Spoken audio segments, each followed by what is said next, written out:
Live. Welcome Me. again to our live stream. Thank you for being here. All kinds of fun stuff going on this week, my mates. So let's see who Indeed. pops in quick. Got him. I need to figure out. Here we go again with Mike not figuring out how to work. There's the chat. There we That's how I do a go. chat. We have 0 people. I don't know if Dunville's here. The numbers are lying. We have 20 people already.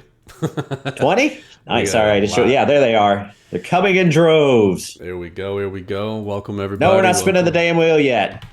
Sabbath. Amir, Squirrel, Dunville, Larry I'm here. Bailey, Can you SWW me? What's that mean? Smell ya? Smell you later? MTK, Padre, Man, we got a good house. S. Rimmel. We can see ya. We got the good house. He's got like a little he's got a little crown. What's that mean? It's like I forget. I think it means they have subscriptions. Maybe not to us, but to Oh, somebody else. cool. If you got subscriptions to us, bring it on. We love it. If not, that's okay. Yeah, I don't think we're Oh, set up for subscriptions yet. that's right. I think we were talking about like doing that potentially, like if you have a free Amazon subscription. We don't really want you to do subscriptions in the Zoom. We'd rather you send the money directly to the game or to the Twitch because it's better for us, cheaper that way. We get more of the money and you get credits for it too. So I think that's a win-win. Indeed. I mean, even then, we're not really set up. We don't have a bank account information set up on the Twitch anyway. I don't think we're gonna set it up just because it Yeah. probably not Yeah. beneficial to us in this capacity. Now, I'd say this, if it ever got to the point, and I don't expect this, people, if it ever got to the point where we were doing like, chats other than the horse racing chat, and we started branching out, which probably unlikely because we don't have much time as it is, and people actually listen to it, and we got hundreds of thousands of listeners and viewers, yeah. But you know what? We're not that interesting to begin with. We like talking about the horse racing game, and that's pretty much it. We will drop some betting in there, by the way. Somebody shit all over my bets yesterday, Frank. I was Drew Holiday, who I normally love, cost me like $30 because he couldn't get 3 assists. That I sucks. bet like a $2 bet. So I had 15 to 1. I had a nice little parlay work, and I forgot all the other stuff I had, but he couldn't get 3 assists. So Trying to think. I had what did I? Oh, I told you my 5-teamer on Sunday, and on Sunday I was done on the first leg of it because the Colts fucking suck. So there you go. Can't yeah, beat a backup quarterback. yeah, I'm done tonight already on that. The only things I bet, I'll bet like $1 or 2. I usually end up betting like $5 or $6 a night. But I only bet if they give me promos. So yeah, I'll bet Scooby, promos. what's up, Rob? Welcome, sir. What's up, We Rob? got Lindsey Park in here. We got Maddie, J. Rodney G. There's next bonus. I missed him. I'm glad I went back up I and love looked. J. Rodney G's name. He sounds like a rapper. J. Rodney G. In the heezy. Let's see. We already said SRM. I saw you. Magoo, welcome. Dunville, welcome. Yeah, we've only had 32 tonight, which is light for us. That's really a good number, though. I mean, Rabbi. yeah, I'm happy with it. I think that's the amazing thing is like when we first started doing this, it's like, even 30 seemed like a lot. And, we've gotten up to 50, but it is, people are Yeah. probably getting sick of us. I don't blame them, especially after last week. What happened last week? Oh, because of the technical difficulties. Yeah. Yeah. We've had technical difficulties a couple weeks in a row. So sorry about that, guys. And then, so yeah, Yeah. well, Let's you know what? see. 35 right We're glad to now. have hardcore ones out there like you guys. Thank you for showing. Absolutely. Thank you to everybody who showed up. We got actually our I looked up what our high was before we went live, and our high is 56. So we crushed it. So it didn't count those 90s last week that we were Shit. that we were getting. All those bots I had trying to call in, it spotted them. Oh, damn. We got zapped by the bots. We got hack. Sremel, I've been here the last 2 and no one could see me till very late on the last one. Yeah, I remember It's like you. John Cena. And can't see me. All right. So Yeah, just to let everybody know, we'll get into a couple of things quick about just the game, and then we'll get into the some of the rating, which hopefully you guys will enjoy helping us with because I'm excited to have your guys' feedback, formal feedback. Don't get me wrong, I love that.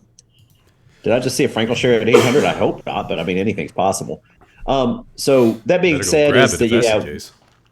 Yeah, I mean, you know what? It honestly, I mean, theoretically could be. I have no idea. I'd have to check. But the thing is we get feedback every year about the sire, this rating, et cetera, et cetera.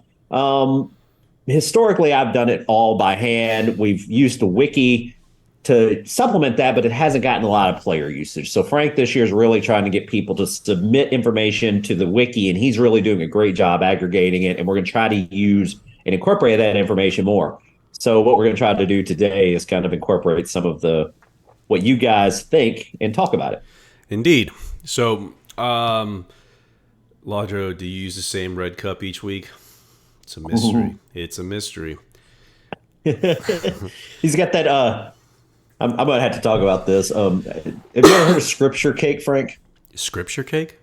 Scripture cake, yes. This is No. actually something that old what is it, Pentecostals, particularly, because my mom was dabbled in the Pentecostal religion for a while. I'm sure there's other religions, but what they do is they actually have a cake.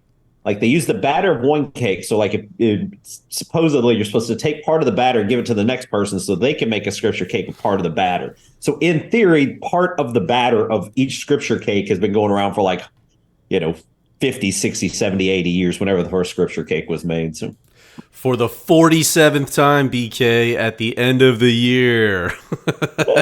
I'm just kidding. When does 1 year old breeding start? As soon as we get the sires done. And I think after that, we have to breed 1 year olds for claimers the following year, if I'm not mistaken. So probably within the next couple weeks. yeah. Yeah, we'll definitely, man, I hope that's not one of us has bad bandwidth. I don't know which one it is. You're a little jerky. Am I jerky to you, Frank? No, you're good for me. Oh, oh, okay. Maybe it's you, buddy. I don't know. Either way, it might be me. I'll get Um, back to the App Store in a second, Laudro. my But KB is yeah, good. what's that? I said my KB is good right now. So Okay, well, whatever. Well, we're just a little herky jerky. Couple things. 1 year olds, because I got asked first. Um, I have gone in and added from my end most of the not new sires. I've added a lot of new sires, but I've primarily what I'm focusing on right now is the sires that are still standing. I updated over 1,000 of those already. Once we get to that point, and you guys don't care about this, but what I have to do next is I have to activate those to create 1 year olds. The reason I create 1 year olds is just in case you guys card 2 year old claim races. The computer has to have some because hardly anybody wants to drop 2 years in claim races at the beginning of the year. And there's been a couple of years where I've had to like create 2 years in the fly. So yeah, generally speaking, once that's done, once you see the 1 year olds out there, you can start grabbing the sires and breed them. That will probably happen no later than the 25th or 26th, because we will run a first pass definitely of the new sires out there. That will be the latest is that you'll be able to breed 1 year olds, and probably before that. As far as the viewer on the App Store, I believe at this moment on the Apple App Store, it's not there unless you have an old version of the apps. Like if you have an old iPhone, I think you can still do it. I think if you've got a newer iPhone, it's not there right now. I do believe it's still out there for Android. I could be wrong. So at that point, and this is just probably trying to juggle too many balls on my end. The guy that wrote the viewer, he took care of all that. I tried to keep it up to date, but of course, there's all kinds of, we get emails from Apple all the time, have confirmed this, send us this money, this is changing, et cetera, et cetera. I must have missed an email, like or either that or just some update where I had to resubmit it. So it's not there right now. We are planning. I meant to add this note onto the website, onto our update list. We have to get the year-end stuff done first. As soon as the year-end stuff is done, the things that I will try to get that app looked into even before we take care of some infrastructure stuff, because I know that a lot of people rely on it, and it shouldn't be. Hopefully, it's not a big deal. If I have to reach out to the guy that wrote the viewer and pay a little money to get him to get it back out there, that won't be a big deal. He's a cool guy, but everybody's got to eat, and and at least I can find out from him. He's pretty cool about me reaching out, just asking questions. So, but I'll do that at the end of the year. Right now, and this goes back to what you may have seen over the last week. You've probably seen the game be a little herky jerky with some errors, especially when you log in, but even kind of 500 errors you're not used to seeing. That's a combination of things. Part of that is we've been running a lot of big queries to try to aggregate sire information, et cetera, et cetera. So that's, Frank's doing a lot more work than I've done in the past. He's being a lot more diligent and a lot more, thorough. So it does require some use of that database. We could have, part of that is that's why I've been slowly during the course of the year trying to unwind some things because we are getting more information. The things are getting fuller. Things are getting slower. That's why we reduce, put a cap on the breeding to some degree, as well as that's really why I'm focusing, though I haven't done it yet. Once I get the race logic, like I said, the carding of the race is rewritten. That's going to be a huge benefit because right now it spins 24/7. It doesn't have to do that. So that will help alleviate some things. So I've been focusing on that. But the problem is we're really kind of layering stuff on top of stuff. And that's why we keep saying infrastructure. Yep. So Walter said, Frank, that was a compliment. He was saying you were diligent. Yeah, that was his nice way of saying the slowness is my fault. No, I'm just kidding. It's partially true because you're busy out there. Yeah, absolutely. And to elaborate on it more, like Mike said, it's running these queries, the database is massive, right? And I have been using some of the resources to run some of these queries on the back end, which has slowed things down on the front end for you guys. Granted, I'm not doing it all the time, but I am doing it for periods of time, in which cases, and they may be at the busier, well, maybe not the busier hours, but sometimes during the morning you might see it because that's usually when I'm running stuff. And that's basically... Yeah, so it happens is more or less what I'm saying. And it's been a lot, particularly like over the last week. But it's going to slow down. Yeah, but I think that we've hit from the majority of the big queries that we need to run. I think the majority of those are done. So hopefully, if you've been seeing those 500 errors, you won't see as many going forward. Is the hope. It does seem like the primary place we were getting them was on the login. If we start getting them again, I have to catch the actual error. Because I don't want to give the user information about the error because then that's a whole bad thing. But if I can actually get information. If I can catch the error, maybe I'll just, I'll try to, maybe I trap it in I'm thinking out loud. Maybe I ought to trap that in a text file because I don't want to write it to the database because the database is the problem. It's not going to help anyway. And then, so maybe I just kind of write that out to a text file if there's an error, and at least I'll have a history of it if you guys run into it. So yeah, I'll think about that. Also a learning experience for both of us, right? Because there was a lot of big querying done on my side, which, now we know we probably need a little bit more of a test environment for, which we talked about it a little bit earlier today, and this is kind of a geek out part of it, but we basically learned that we're just going to pull some of the tables down, run them in a local environment, and save the space save the resources on the server. So and in Frank's in Frank's defense, he works for a company that actually has resources, so he's used to being able to run huge queries without a problem. We're running a 16 gig database. I have it tuned really tightly, and I really try to batch a lot of things and do a lot of what would you call it's a little bit atypical the way I do things, but I write some of the stuff the way I write to keep the database from getting overloaded and being able to keep it a little keep costs cheaper, because the next database would cost me about an extra 400, next level up I think is a 32 gig. We're at 16. I think 32 is the next I had to go up, and that would cost me about $400 more a month, which I wouldn't look forward to using. All right, so enough nerd talk. I dropped a link in the chat for the list of sires that we want you all to rate. There's about 30 of them, I think. We did this, so I picked these 30 sires mainly because there's been some changes as far as how they're rated not changes, I should say. There's definitely some discrepancy with what the sire price is today and how we have them rated. So what we want is we want to get everybody's general consensus on these particular sires. So if you're already familiar with the wiki pedigree, feel free to go ahead and get started on it. But I'm going to go ahead and do the first one here just so you guys can see exactly what it is that we're looking for. So Blame was on the list. You're going to find Blame. You go to alert, sire, info, what have you.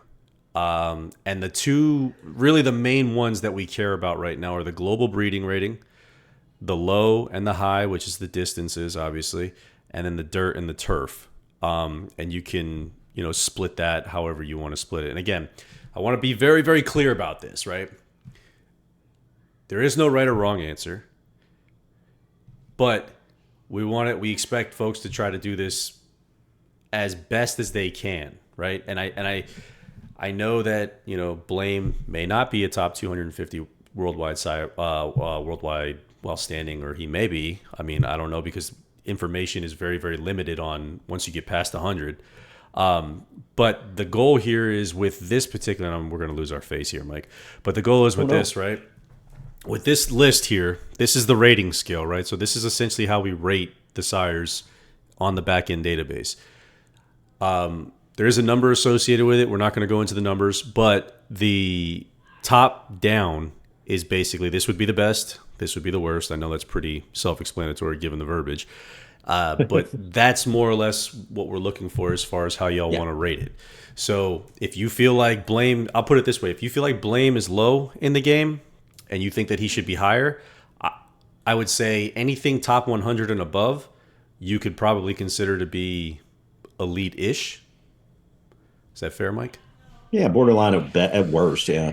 Yeah. So obviously, I think there's the top five or top. We have but part of that kind of to go over what Frank's saying here too is that there's obviously, if we're going to know if if you're at the top or near the bottom of that list, it's right. We have information on the sires. You guys have information on the sires. And mainly what we're looking here for too is a consistency, like Frank said, about the leveling is like, sure, some of this is going to be hard and a little bit of it's squishy. And I get why, you might be like, I'm not comfortable saying that, but just be consistent with yourself. Okay. Because if everybody is rating horse A near the top of their ratings, and everybody's rating horse B near the bottom of their ratings, even no matter where it is, we're going to be able to look almost at like the aggregate and almost rate them based on your rating versus everybody else's rating, and kind of an aggregation and a summation, kind of median, and figure out where things are.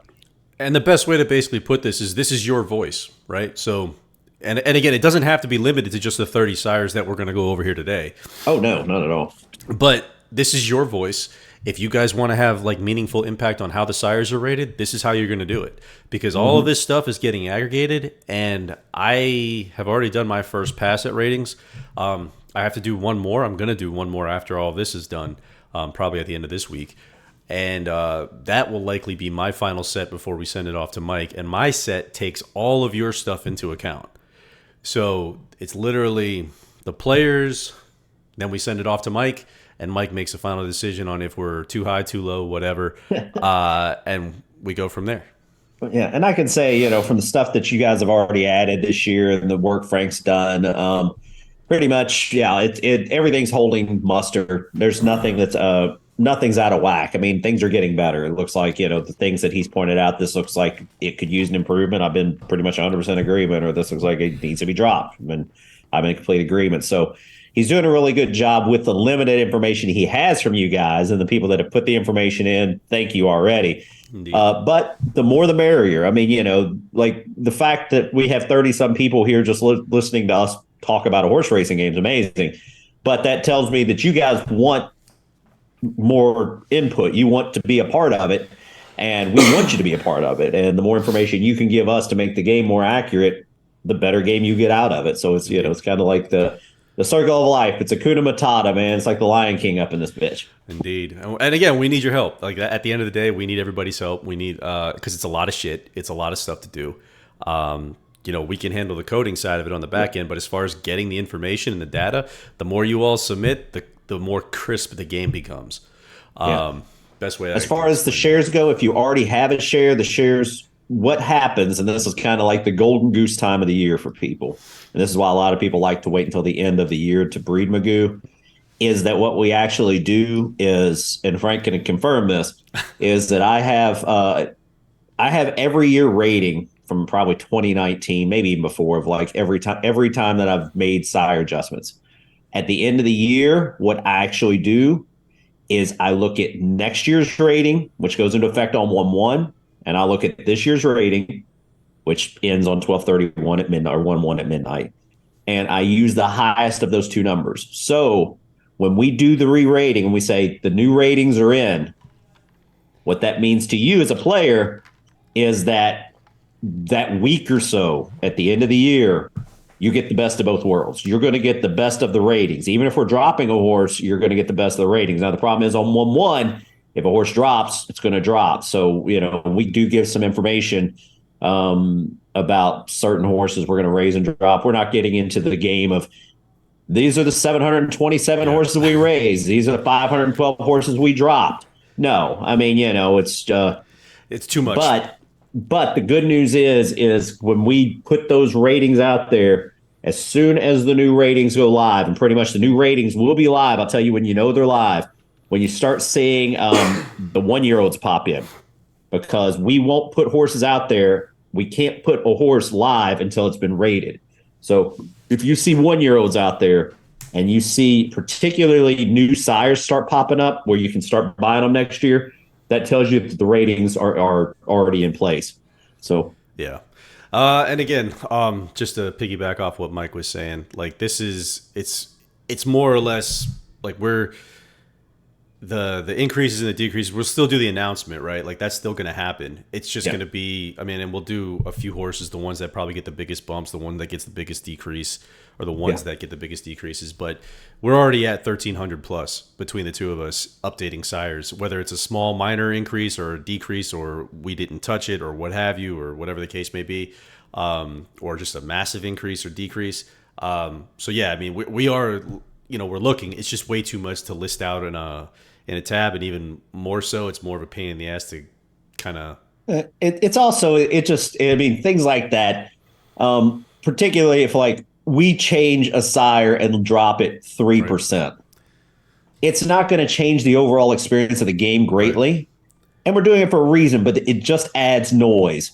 And we know how, all we had to do about the noise was look what, we were just with us spitballing last week on the Equinix, God, and now we got a lot of chatter about it. It's a justifiable, but that's just us kind of like sticking our foot in our mouth and being like, hey, Indeed. So the more information that's not relevant at the time being or marginally relevant, it just adds noise to an already busy structure that we have going. So, but we don't mind giving you the biggest changes and the biggest drops, but we don't want to overwhelm you with nuance, and then it just adds more to our plate. And I mean, if you've been in the Slack too, right? Like I've been pretty liberal in the Slack with, hey, this is a decent sire, this is a good sire, this is a good one, whatever. I'm not giving the ratings out, so to speak, but I'm also just basically I'm saying one way or the other, like there's quality there, there's value there, that sort of thing. Yeah. So you can always come to me with that, with respect to that as well. I mean, again, I'm not going to answer PMs that way, but if you hit me up in Slack, or if I see you in Slack or something like that, and there's a broad general question and the community's taking part in it, then I'll answer it. But yeah, it's like you said, it's one of those deals where we're just trying to make sure that everything's copacetic. So yeah, and the game has a lot of data.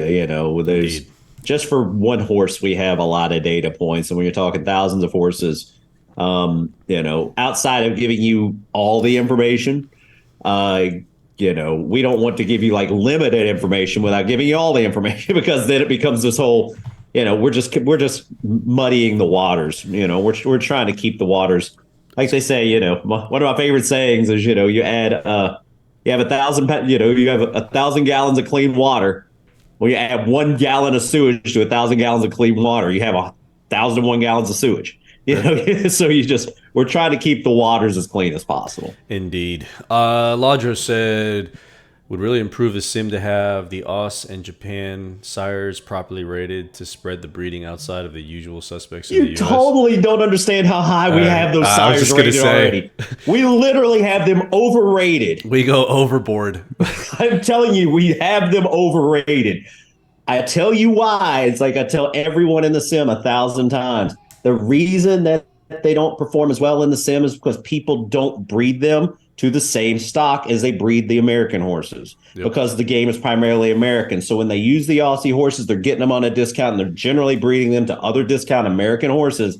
And in turn, they don't look as good if you took Tappet and you bred him to nothing but middling sires, you're going to get a whole bunch of very average horses. And that's what's happening to a lot of the Aussie horses, particularly the Japanese horses. Yeah. So, and we actually had this conversation. We'll just start with, Equinox, because he's a highly touted sire who's coming in this year. And he's basically doing unprecedented things from a stallion standpoint for first year sires, in the sense of, how high his price is. So when we talked about bringing him in, we didn't really know. We basically were like, okay, well, Flightline was here. Justify was here, when we first brought him in. Where does, or Frankel was here. Where does Equinox fall?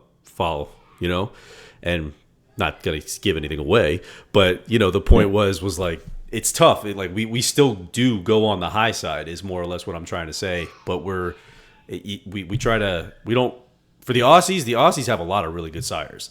So I don't really understand that comment. There's a shit ton of them.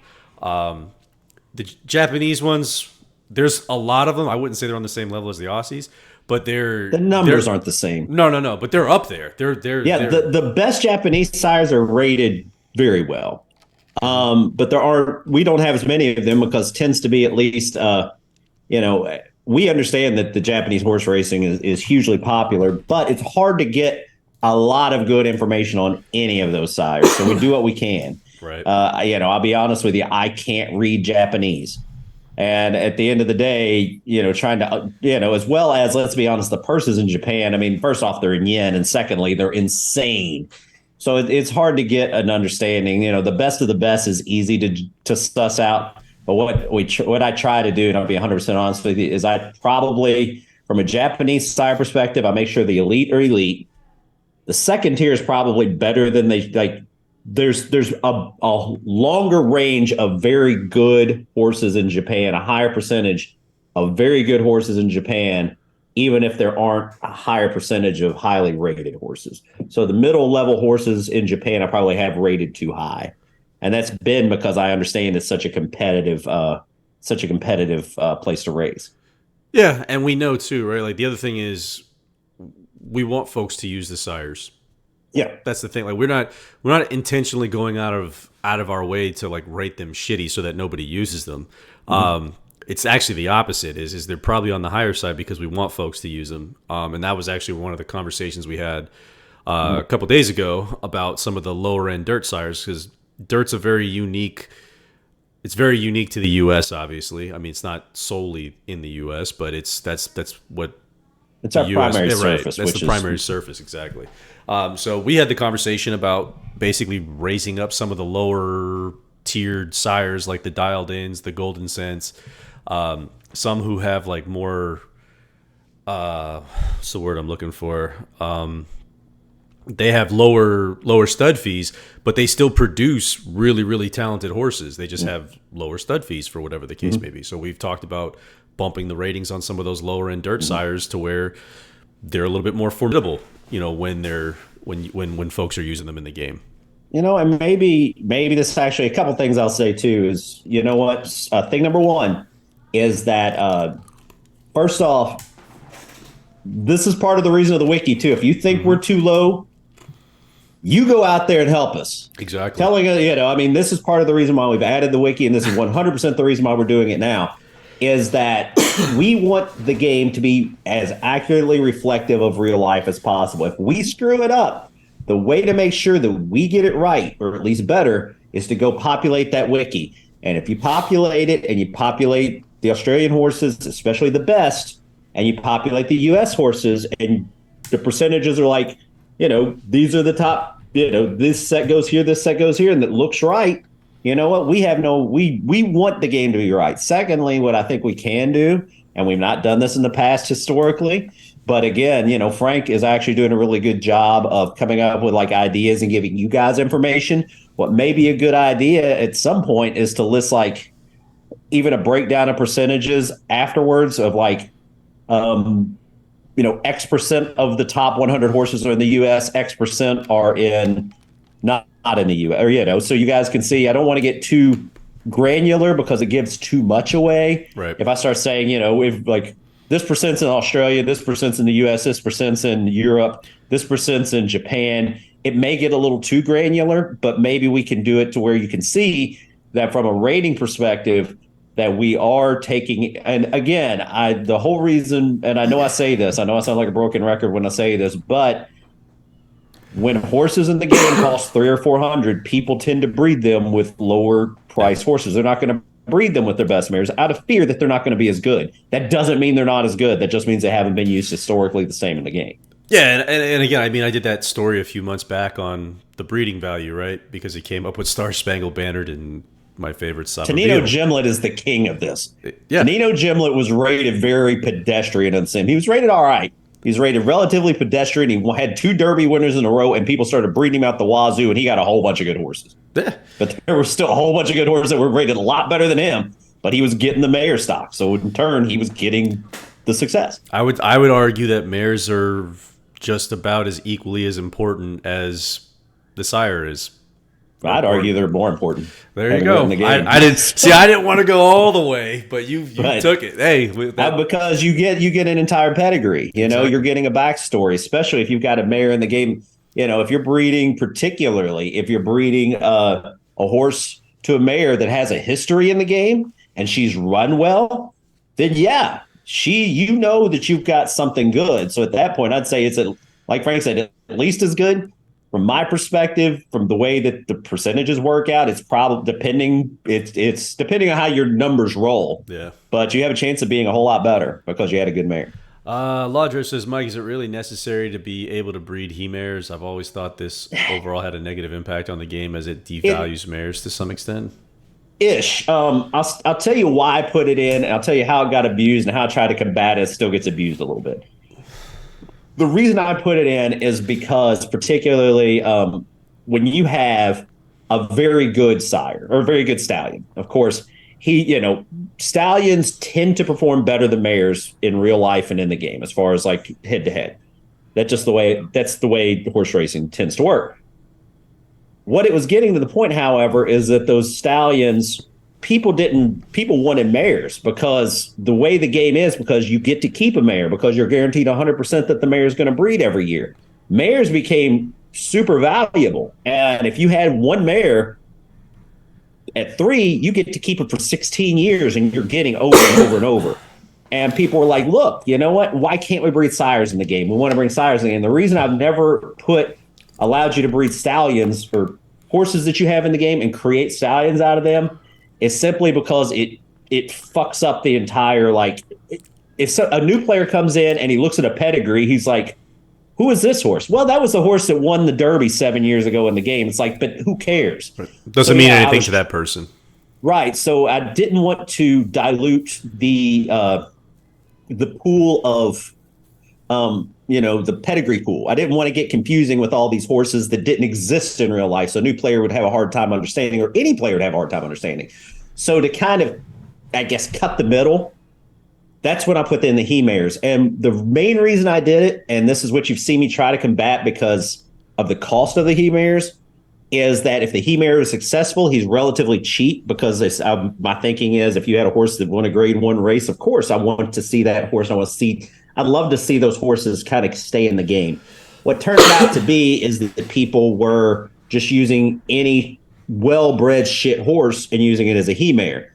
What we tried to do to dampen that is the cost is pretty high for he-mares. I'm not even against it. I'm not doing this. I wouldn't do this as a cash grab, but I wouldn't be against even raising it higher for he-mares eventually because especially not the best. The best of the best can be free, and I can even lower the right.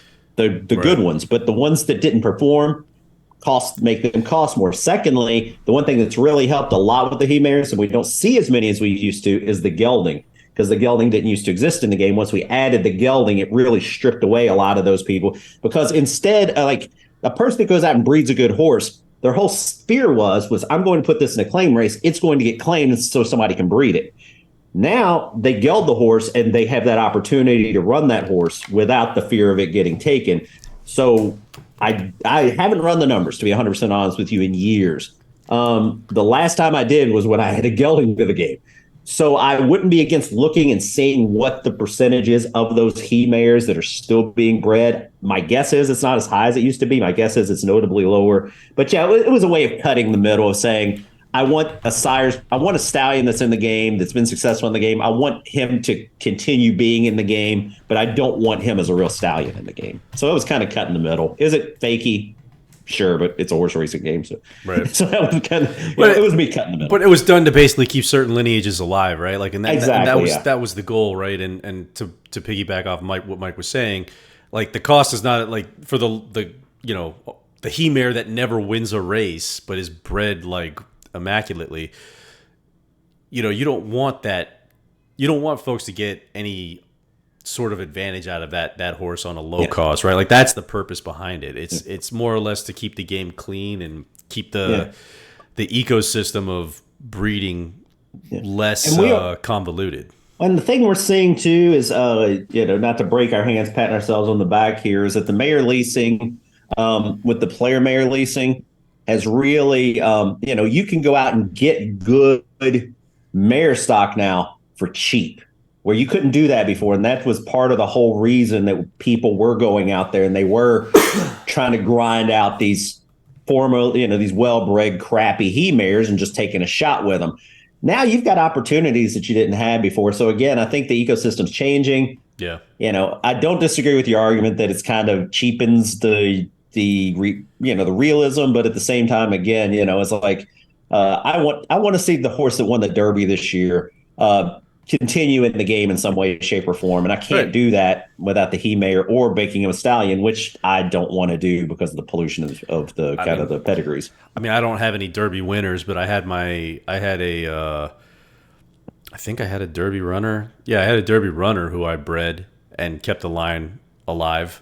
And for me, that's part of the fun. Like I mean, the horse sucks, but I love the hell out of it. I think it's one of those things that adds to the immersion of the game. It keeps certain parts of the game alive for for folks who are interested in the lines and creating those dynasties of horses or horse families and what have you. So and it's kind of the argument too, and I've heard before, and it's a fair argument. Some people absolutely despise hot races, because they're not realistic, but the hot races were never meant to be realistic. It was a way to keep people entertained in the game between the real races. So that's why the points are so cheap on them, because you can run in hot races quite a bit. They don't earn you a lot of points, but it gives you something to do, and it kind of keeps you, if you're looking for, instead of being a degenerative gambler like apparently I've turned into. Fortunately, not. I only spent like $6 a day, but I'm winning, baby, winning $1 at a time. But if you're out there and you've got a little time and you want to run a hot race, you can run like a 150 CPU level hot race against similar computer, usually better than you beat the shit out of computer horses. Yeah. But if other players jump in, it's just something to do and kind of entertainment. Yeah, let's see if we can get some questions taken care of here.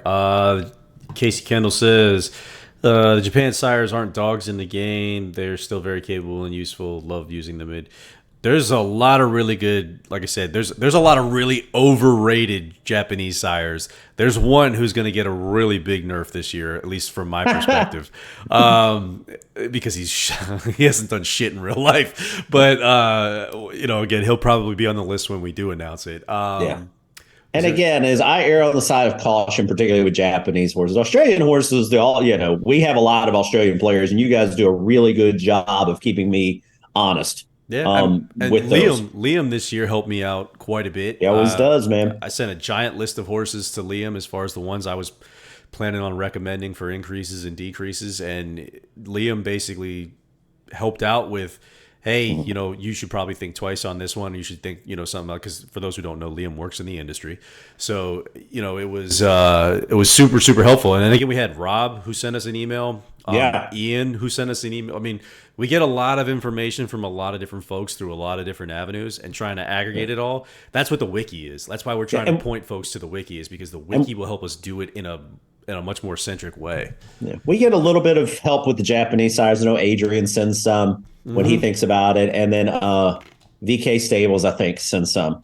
So, but it's with the Australians, with the Europeans, with the United States. We get industry people helping rate these. We get a lot of non-industry people helping rate these. The Japanese sires were just kind of limited. So if anything, I think that, like I said, I tend to err on the side of caution with those guys because I do know it's such a competitive, and it's one Circuit. of the few, it's one of the few racing like world racing, for as popular as it is, we don't get a lot of exposure here to it in the United States, which is kind of surprising because we do get a lot of exposure, at least enough. I know the Australian races have, overnight racing, so we get a lot of simulcast on those, or historically we have, and getting the European races is not that difficult. Getting the French races, at least the big ones, isn't that difficult. Not But yeah, getting the anymore. Japanese races is not very easy here, and getting information about them not real easy. Sabbath asks, how come I always get more Phillies than Colts? Because you're a ladies' man, dude. He That's loves the I don't ladies. know what else. I mean, it's just luck of the draw, to be honest. Yeah. Yeah, I'd be curious too. And this is the funny thing is I forgot who asked me that. And you know what? If you give me a few minutes, I'm going to go out. I'm going to look up Sabbath's percentage. Go ahead. Yeah, I'm going to let you take over for a minute, Rob, because the funny thing is I remember, and I'm not saying that, yeah, I mean, shit, I'm probably going to find out he's 75% Phillies. I'll be like, shit, he's right. But yeah, I actually went through and did this to somebody because they asked me the same question when I did come to find out they actually got more males than females. So, Well, we looked at it I mean, I remember not long ago we looked at it holistically, and it balanced. It was 50-50 across the board as far as the entire game was concerned. As far as how certain folks panned out, I mean, I'm sure everybody has a different oh, split. yeah. But let's see. Esremo says he-mares are 100% necessary. And males in the game have zero value. I wouldn't say they have zero value. They have all the big races. Mhm. Dockman, it can be tough to breed foreign sires to U.S. mares because no comps. Yeah, but I would Yeah. also, I mean, there's a lot of folks who do a lot of research just to play the game. So the more you know, that's the best way I can put Yeah, I that. mean, and you're right, and I think that's and this we've had this discussion in the past, at least, just the ability, like I remember there was somebody early on, and this has been dozens of years ago or more, but they're like, you shouldn't allow people to breed like bad horses to good horses because that wouldn't happen in real life, or good horses to bad horse, and I was like, look, it's It's a a game. I game. mean, it's supposed to be, part of it. It's a simulation to some degree, but it's a game to another. And if somebody wants to do it, and I've seen it, where somebody bred like 1,000 point horse, to a 10 point horse, is it stupid? No, it's just they're having fun and they're doing their own thing, Yeah. and let them do their own thing. They have that opportunity, and I want to give it to them. And it is hard, but part of the fun is like, what would happen if you bred this to this? Do I have comps on that? No, but I do have similar ratings of horses in the United States versus a horse in Australia versus distance versus surface versus So I've got to guess. I mean, I could be totally wrong, but at least it's a guess. Yeah, and I mean, I'll put it this way too, right? Most of the information that we're using is available to everybody else. Like Yeah, we're literally grabbing yeah, it off the internet. I mean, if it's overseas, I mean, with the exception of a few folks who email us, again, we really don't have any additional information. And even then, most of those folks are using some source material from the internet. So, yeah. They and, usually and are. they cite it for us, which is Yeah, awesome of them. very helpful. Ian is awesome at doing that. Oh yeah, Ian's great. I mean, everybody that helps us is great. Oh, And absolutely, yeah, But all yeah, it's appreciated. Ian's been doing it for years, and he sends big, long, and when I say this, exhaustive, I don't mean it in a bad way. He sends a full like feeling about his, why he thinks this horse is going to be costing this much, but in reality is going to perform like Explains this. it And very, very well for a couple of yeah, idiots. he keeps my dumb ass in check, so he does a really good job of, Indeed, of I making it. Yeah, he's great. I had the luxury of reading his descriptions this year, and he was, he definitely dummied it down for me. So it was he did a fantastic job. Punter asked, if I breed a horse, the game rates as a grade 1 horse, but I stuff it up and it only ends as an allowance horse, does that affect its breeding potential? No, Nope. not at all. Not at all. Grade 1 horse. If you breed a horse that has grade 1 ability, but you never earn that grade 1 badge, that horse, I mean, he could still push out. He still produce, or she could still Yeah. produce grade one babies. Yeah, if you and I had the exact same horse bred the exact same way with the exact same numbers, and you want a grade one in it, and my horse want a claimer at best because I'm a shit trainer, when they went to the breeding shed, the game wouldn't care. It would not give a it doesn't give a difference. It would say, hey, it's these are the same horses with the same pedigrees and the exact same ratings. It's going to think they're the same fucking horse. So Rathbeard asked a very good question here. He said some of the difficulties lie in assessing grade one winners in different countries. There are Argentina, Brazil sires with multiple grade one progeny that would struggle to win maiden claimer in some countries. We're You're very 100% well right. and we're very well aware of that. And Go ahead. honestly, I'll be 100% honest with you. I probably overrate the Argentines. I overrate the Brazilian horses. I don't put them on the level with the United States horses, but I definitely rate them higher because I was just going to say within reason.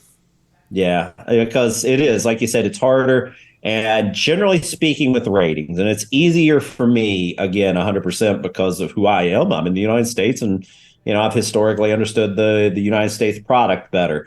I am probably harder on the United States horses, particularly the mid-level horses, than I am anymore. Yeah. But, the Europeans I can be a little more harsh on, and the Australians I can be a little more honest with because I can get good information from my player base.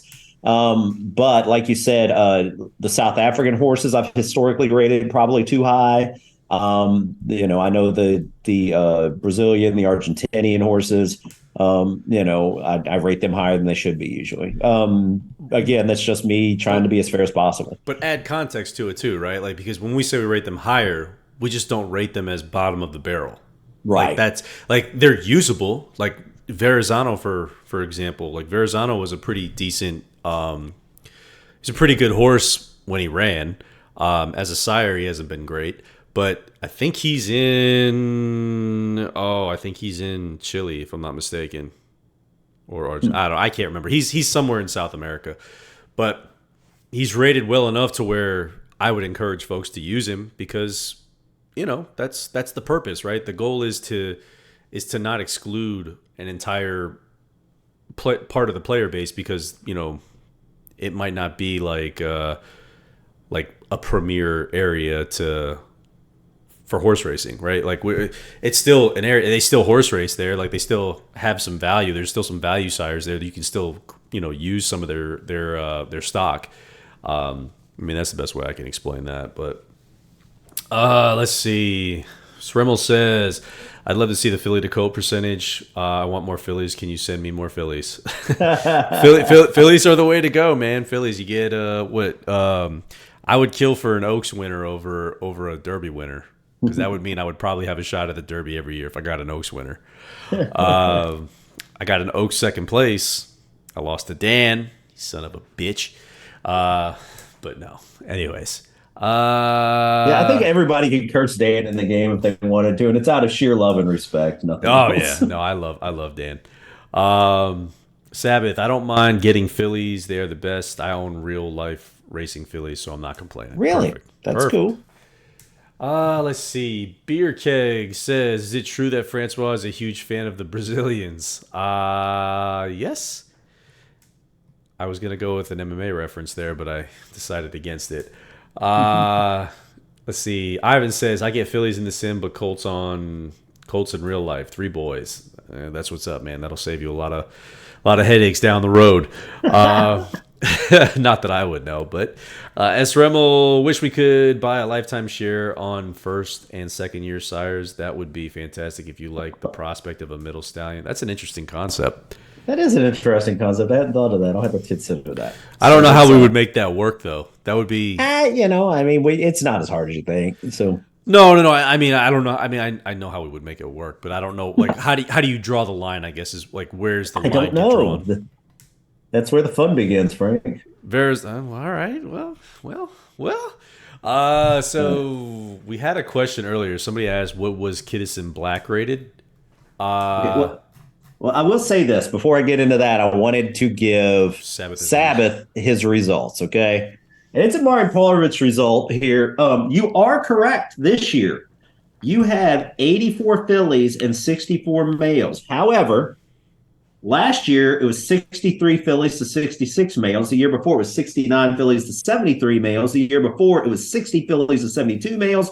And the year before that, it was 61 fillies to 84 males. So this year, you are a little high on the fillies, but historically, over the last 5 years, you've been higher on the males. Indeed. So there you go. See, everything balances itself out as time goes on.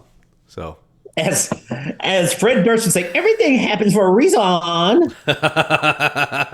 very, very good. Absolutely not.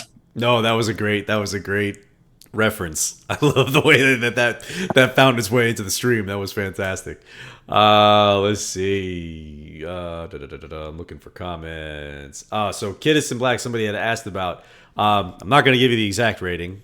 I can tell you he's probably going up, just because of how well he's done in Japan. At least based on my research, that's my recommendation. So, speaking We'll of, finish the questions, and that'll be a good lead into our wiki. Here. indeed. So I'm going to run to the bathroom real quick before we do the wiki because I've been drinking like a sailor. So hold it down, Mike, and then we'll take care of the querying. All right, the query, and I'll try to read here. I have one from another year that got shipped out to our. Geez, why? Wish I had luck. Identical twin girls. Lifetime shares Mike. How does Mike count those so fast? You know what? You can't tell, but I've actually got 273,000 fingers. That's actually not true.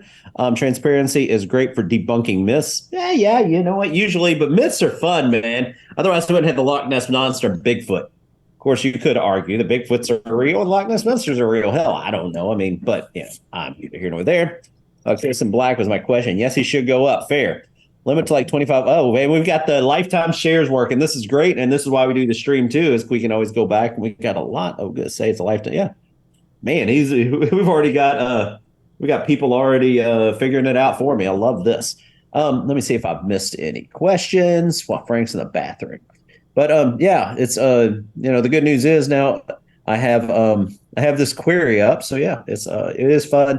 But yeah, the funny thing is, let's see, Kiddison Black seems like a great sire, might be a coming champ, could be, and that's what we're hoping for, hoping to catch these and do right by the ratings before they become that way. We've gotten lucky, like I said, some of my favorites. I was ahead of Tappet and I was ahead of Giants Causeway, but I've shit the bed royally on many, many guesses myself. So what happened now? But nothing. I was just trying to catch up on questions, and S. Rimmel sat out here and fucking explained exactly how we're going to do the, or at least he came up with a great, well thought out, pretty quickly idea for some of these, like early shares or whatever you want to call them. Which I'm not against it. I'll have to look into it.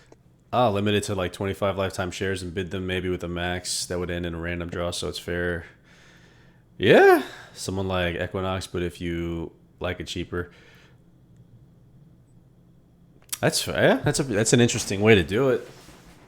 All right, I'm not against Triumph. We'll see. So that sounded like she had that loaded up and ready to go. She had I know, right in the barrel. She had the sprint ready for us, Mike. I know, but yeah, the good news is, like we said, and I know we keep harping on this. Obviously, we do have some real back end game shit we got to take care of before we can add a whole bunch. But I'm excited because we're slowly moving towards that. End of year is always a sprint for us. For me, now it's for Frank. He's learning how to. He's got his sea legs on, man. He's Lieutenant Dan over here. So Lieutenant Dan, ice cream. So yeah, we're definitely getting the end of the year stuff knocked out. Probably a little quicker than usual. It's the 13th, and I think we're ahead of where we've been historically. So that's great. But yeah, we'll get the infrastructure stuff done, and as soon as we get that done, get this thing back in the App Store. After the end of the year, get the infrastructure, work on the residencies. We're not going to even bring up Equinix again because we don't have any fucking idea what we're doing with that yet. And we kind of kicked Yeah, we kicked the hornet's nest there, but trust me, we'll be fair with it. We did. Just give us time. We went my girl on the hornet's nest. That's what we did. Shit, that's a bad taste, Yeah, man. we went full my girl on the hornet's nest last week. So, So I heard but about yeah, it this week, just so everybody's aware. Like we both did. We both heard about it this week, and fairly.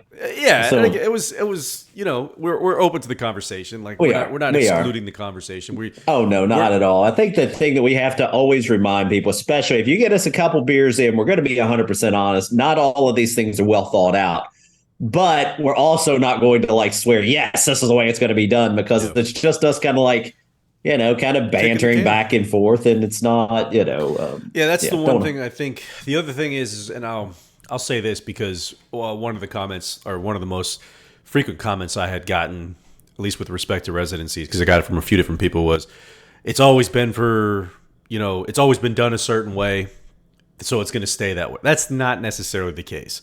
And a perfect example of that is dormant mares, right? Like open mares used to be done a completely different way. And now look at it today. Everybody has a fair shot at it. So, and I think it's working well. So I hope we're doing fantastic with it. I think we're getting a lot of bids this week because the price is down at 550. And to remind everyone, and I don't know if we mentioned this, but yeah, while you said 550, this is a perfect segue. Not a segue, because I refuse to call it a segue, because those things were fucking they don't work. I guess they probably work, but they don't fucking run over mountains like they acted like they were going to. Anyway, now I'm just rambling, but the open mares, again, I think they're down to 550 this week, dormant mares. The next week they're going to be down to 500. And then I believe on the 22nd, I hope 22nd or 23rd, they should, no promises because I could have screwed up the code. 25th. This is the first year. They should open up. The open mares should open up. When they open up, they are going to be higher than they are now. So if people, right at the moment, they're 720. No. So, they're 550 at the moment. They're going to jump to the 550. Yeah, the dormant mares right now are 550 if you bid. They'll be 500 next week if you bid. And then when they hit the open market, the price is actually going to go up. It's not going to go down. That's because we want you guys to do the bidding for your benefit. It's cheaper than it's ever been. I don't think 500. I don't think you've ever seen dormant mares ever be 500. So, like I said last week, I'm trying to do everything in the benefit of the player. I'm trying to do it in your favor. But part of that means when I do it in your favor one way and then it goes back to the original way, it looks worse. But in reality, it just went back to the original way. Yeah. So that's kind of what's going to happen. So when you see that price bounce, it's not because I'm trying to gouge anybody. It's like I'm not screwing with that formula because it's already. Yeah, I was lucky. I was lucky to get the dormant mares in at all. So I feel pretty happy about that. No, Mike kicked ass on that too, Mike. That turned out to be a lot more work than we thought it was going to be. Absolutely. So and Mike fucking crushed it. So claps in the chat for Mike, and we I'm just definitely glad appreciate Mayor you, leasing. buddy. I was able to leverage it from the Mayor leasing, which was a huge benefit. So the Mayor leasing has been a huge benefit to the game, and literally it's just a piggyback. But because of the because of the way I had to do the damn security going between two servers, Yeah. it was a pain in the ass. All right, so we did get some ratings in, and I'll get back to you guys. I'll get back to your guys' questions here Cool, let's do it. momentarily, but I'm gonna go ahead. I'm just gonna go in order of. I'm gonna go order alphabetically. So this is Love what it. I'm not gonna say who voted on what or who did what, but I'm gonna tell you exactly what the aggregate is based on what people voted for, and in this case, folks think Army Mule needs to be increased. We agree. Yep. Absolutely. Blame needs to be increased. Blue Point needs to be increased. Candy Ride needs to be decreased. Okay. So y'all think that we didn't rate Candy Ride good? You fuckers just said to decrease them. I don't call them fuckers. I love That ain't them. nice. I love them. Be nice to our people. They know I love them. I know. Let's see. Cairo Prince. But when we call you guys fuckers, it's like when you call your friend a fucker. We're not Exactly. really like angry with you. We're No, just no, like, no. yeah, I call Frank a fucker about 3/4 of the time. So Oh it's yeah. not a, You yeah, should see the private Zoom chat. How many f oh, bombs they're I ugly. get? They're ugly. Indeed. Absolutely, they're ugly. I So tried to take him to HR. It didn't work. So yeah, I am the HR department, so you can fuck right off. there it is. I think I even have a gif of you saying that to me. So all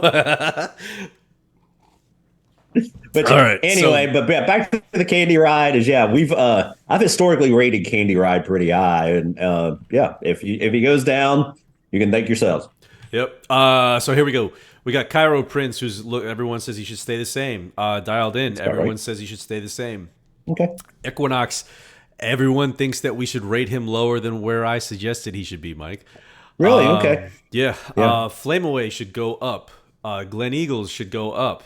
Really? Okay. Glenn Eagles is going to be the new Ghost Zapper. I have a feeling. I think I rated him high originally. I brought him down. I put him up. I don't know where he fucking goes. So yeah. Well, Ian had some good things to say about Glen Eagles, so I think that's why he wants him up, or he had Okay. mentioned he should go up. Not that that means anything to the rest of the chat, No, but no, it's funny. There are certain horses. Duke of Marmalade was one. Glen Eagles, it sounds like he might be a new one. Ghost Zapper, where I like start too high and then I come down and then I go up and then I come down. It's like they're just, yeah, they're hard to get a finger on the pulse of. let's see. Gervin, they're saying should stay the same. Golden Sense should go up. Good Magic should go way up. I think everybody's in agreement there. Larry even called me on the phone. King Abs called me on Larry. the phone. He called me and he's like, if you motherfuckers don't increase Good Magic next year. No, I'm just Larry loves to bitch, man. I love me some Larry, but he loves to get into me about shit. Larry- And now the thing is I think he feels bad about getting into me. So now he's just getting into Frank to get into me. Larry knows I just like when Larry starts, I'm just like this. Yeah, Larry. Okay. So yeah, now he's got Frank on his side. What the fuck's this all about? I don't like this. See, listen, I don't like this at all. I'm the people's champ over here. I'm fighting for y'all. We got, let's see, Havana Gray, folks think should go up. I agree with that. Invincible Spirit. This is a unique one to me. Okay. And I don't know if I didn't have him on the list, but it looks like somebody rated him today. Somebody Cool. thinks he should go down. Okay. Justify, folks think he should go down. Okay. Cantharos should go up. Kiddison Black should go way up.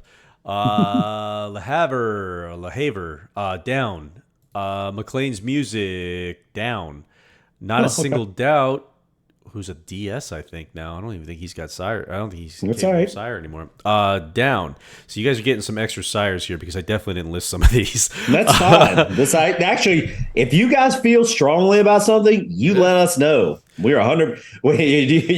You're like chickens, man. You're willing to go free range, man. Yeah. We don't keep our chickens in cages, man. You go all over the fucking farm and fucking lay eggs wherever you want. So Novelist, folks think he should go down.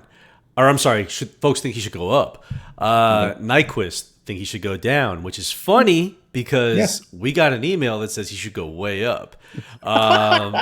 Let's see. Which means we got some investigating to do, Frank. Indeed, we got to put on our fucking Scooby-Doo hat. Zoinks! We got, what was this? Pro Icer or Proicer or however you say that. Pro Icer? Pro Icer. That's Icer's a thing in financial I aid don't that I don't deal think that's with. the real name. I deal with that shit all the time at work. So Icer is that's a thing. Proicer, we'll call him. They think he should go way up. That's an Australian sire. I agree. Practical Joke, they think should stay the same. Well, that's not funny at all. See the Moon, they think should stay the same. Street Boss, they think should go way up. I agree. Really? Okay. Yeah, Street Boss sucks in the U.S., but he's kicking ass in Australia. Okay. Soldier Hollow, they think should go way down. Yeah, he probably should, but I think when he won a German horse. I think so. Yeah. Yeah. Again, he probably should go way down. If you're the best horse or one of the best horses in a small region, I overrate you. That's my love language to smaller regions. I'll be 100% honest with you. So we got So You Think. So this was a big one, right? Because folks came after me about So You Think. You guys did not give him the bump I thought you were going to give him. Huh. So you did give him a bump. You're definitely asking to raise him, but you're not asking to raise him where I thought he should have been raised to. Spit it out, son. So he's under the top 100 is where they have him. I'll put it that way. Stay Inside, who's an Australian sire. They have him decreased. I thought he should have gone way up. Really? Okay, that one surprises me. Got a 77K stud fee. I thought he should have gone a little bit higher. The Factor, folks think he should go down, even though I told you the other day I thought he should go up.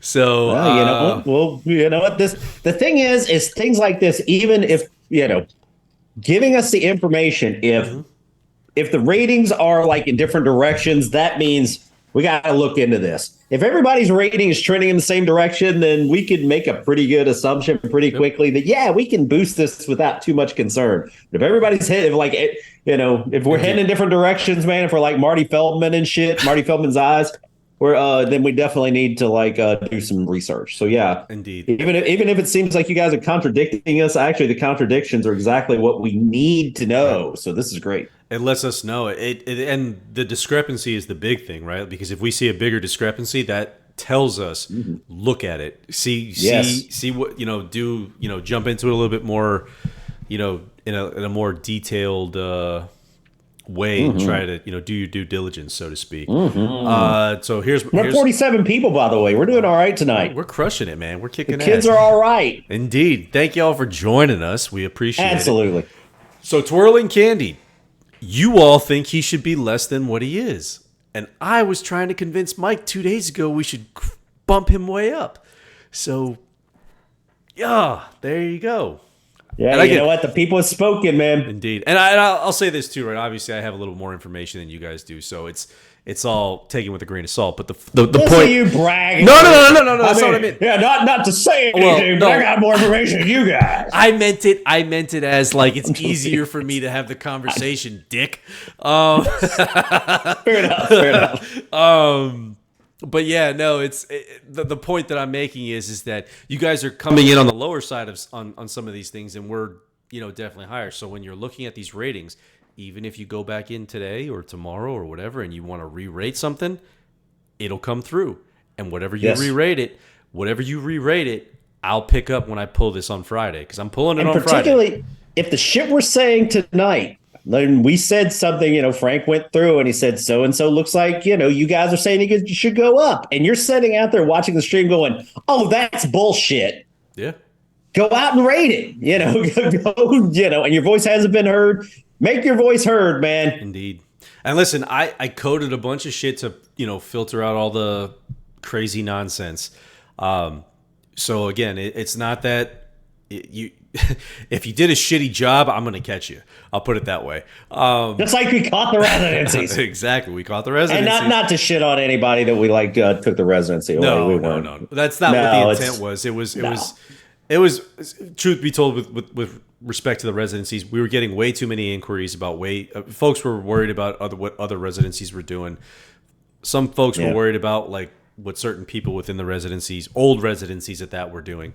Stuff that was pretty much dead, and we just there's only so much that the two of us can police. So rather than continuously do this, we killed the ones that we knew or that we had a feeling were no longer active, and that was how we handled it. And I think I think if you guys saw the residencies, like I think we said last stream, 99.9% of them, 99.9% of all the residencies or the people, the actual races run in residencies were still the same. Indeed. They're still active. It only hit a few outliers, and it was we haven't gotten any real we've gotten questions, but I don't think we've gotten any negative feedback about it. No negative feedback. We've gotten some inquiries about opening certain residencies back up, and obviously those will remain private conversations. But the fact of the matter is we're doing our due diligence more or less going forward. We're trying. And when we do rewrite the residencies piece of this, it's going to be a little bit more robust. It's going to be a little bit more public. So if you are running a residency, just be mindful of that. And and ultimately, that's best for all residencies involved, because the goal of the residencies, we won't beat the residencies to death. We beat it to death last time. I got three more sires, by the way. Okay, but then I'm gonna finish talking, and then. I had to burp first. But yeah, with the residencies is yeah, the more information we give the residency owner, because that information is technically public anyway. I mean, you could actually technically like engineer exactly how many credits residencies get today if you use the extract file. And those extract files are available publicly. All we're really going to do is we're going to turn a lot of that information public. And then, as such, residents are going to be able to see how much residencies are getting. And then we're going to give more information around, like, hey, your residency's buying a lot of races. Here's You're gonna get a balance what you can sheet. see. What's that? You're gonna get a balance sheet of sorts, and it's gonna be a public balance sheet that most folks can kind of tap into. Not most folks, degree. All folks. Yeah. So because we give that information anyway, and I think that's like we said, from a transparency perspective, is we're trying to be more transparent. But a lot of this transparency already exists. Technically, you can see every person that's like, if you went and you scraped all the information, and we don't like scraping because it's a huge toll on the database. But you could get all of the information about who is in what residency today. You'd have to script the site to do it, but you could do it. Or you could use the extract files to do it. It would be a pain in the ass, but you could do it. So ultimately, what we're going to do, extract files are a lot easier on us, but it's still a pain in the ass on you. But what we don't want to do is we don't want like people that are like super good at computers, or I won't even say super good, but just like willing to write some stupid fucking code and say, hey, you know what? I can see this and you can't. We just want to give it to everybody. So everybody's on the same, everybody's working with the same information that's already publicly available. Yep. It's easy for you to see. We've said this shit probably the last month of streams that we're trying to make the game more auditable. Auditable. How many syllables? Auditable. We're trying to make it more user-friendly in the sense that you guys have more data to make more decisions, to understand more information. We are getting there. I know you guys don't see it yet, but we are getting there on the back end. It's just going to take time. So back to the sires. Yes, three more left. Three left. We got Tonalist, who the game thinks, or players think is going up. Uncle Mo, they think he needs to go up. I agree. Going down? Really? Going up? Going up. Upstart, they think he needs to go way up. Okay. Don't disagree. So that was our list. And we are, where are we in the I think we're at the spin the damn wheel portion of the I was just going to say, where are we in the stream right now? I don't know where we are timing. I think we're at the spin the damn wheel portion of the stream. We can ask Sabbath. He's the official he is the official sponsor of Spin the Damn Wheel. So if he says spin the damn wheel. 111.40. I need to go back and look at the sire ratings, and I'll clip this. I'm gonna tag this because people keep asking me to tag certain parts of the stream so that they can go back to just that part and see that part. Oh. So I'm gonna tag it. I know I have the timing right now. At least right now I understand it's 111.40. Tomorrow I might be like, what the fuck does 111.40 mean? But I got it. Sounds like a sire number. So if I ask sire ID, if I ask in Slack tomorrow what 111.40 means, somebody please remind me. Okay, so that's where we are. Let's see. What were we doing? Spinning the wheel, right? Yeah. Let's spin the damn wheel. All right, let me get some names here. It's about damn time. Nope, that's the sires. There we go. There's the wheel. All right, so we're gonna clean it. I'm gonna call your name. If I don't call your name, please do at DerbyFever with your name, with your user name, your in-game username. That's what I want. Your in-game username, not your Twitch name. Your in-game username. We got Amir, At the Wire, Baggio, Beer Keg, Chips for You to See, Croft, Dennis Schaefer, Dockman, Dunville Downs, FL Rancho, Gurkey, Glenmore Park, Iron Mike, JD Trot, Jono, J. Rodney G. I was expecting a little rap sound from you, Mike. Cashborn. I cannot bust fresh rhymes without being forewarned. Oh, well, you're forewarned for the next time I say J. I'm Rodney not G. Eminem up in this bitch, man. We got Laudro, L. Bailey, Lindsey Park, Lucky Rabbi, Magoo, Mighty Forgo, MTK, Next Bonus, OA Hack, Padre Bry, Punter 34, Sabbath, Scooby, Shagvorm, Smithy, Spin Round, Squirrel, S. Rimmel, 10 point. And that's all I have. That is all I have. So if I did not get you, make sure you at DerbyFever and type your name in the chat. I did get Beer Keg. Okay, we're good. So just let me know, and I will try to get you added. But while we do, Don't you like the clean list, buddy? I love the clean list. The clean list makes life easy, man. See, I died. You know what? We got the spin wheel with MD5 hashes. We got the fucking clean list. You can't rate on a phone, but I would rate Equinox very high. I agree with Glenn Eagles. Well, you can rate on the phone. It's just not very. It's a pain in the ass. It's just very. And that's not your fault. It's our fault. It's not very. My fault. Not Fave's fault at all. My fault. It works either way. We'll get there. And again, this goes back to like if we're talking, and I hate to be this guy, we have a 3-year plan. But yeah, we do. Yeah. Ultimately, short-term plan. You guys all know, infrastructure, residency. Get it back on the App Store. But Sledge 4, again, I keep dropping his name, and you guys may not know Will, but he's fucking fantastic. He's done a lot to help us with the front end of a new site that's going to be so much easier for the users, and I have to help him get there, but I can't get to that point until we get further along. Long story short is that be right back. New website. Uh-oh. What's going on with Frank? That's not good. Uh-oh. Hopefully his house isn't on fire. Anyway, yeah, either that or maybe his kid's kicking the cat. That'd be awesome. Actually, it wouldn't be awesome. His kid's amazing, and I don't even think they have a cat, so I was just being an asshole.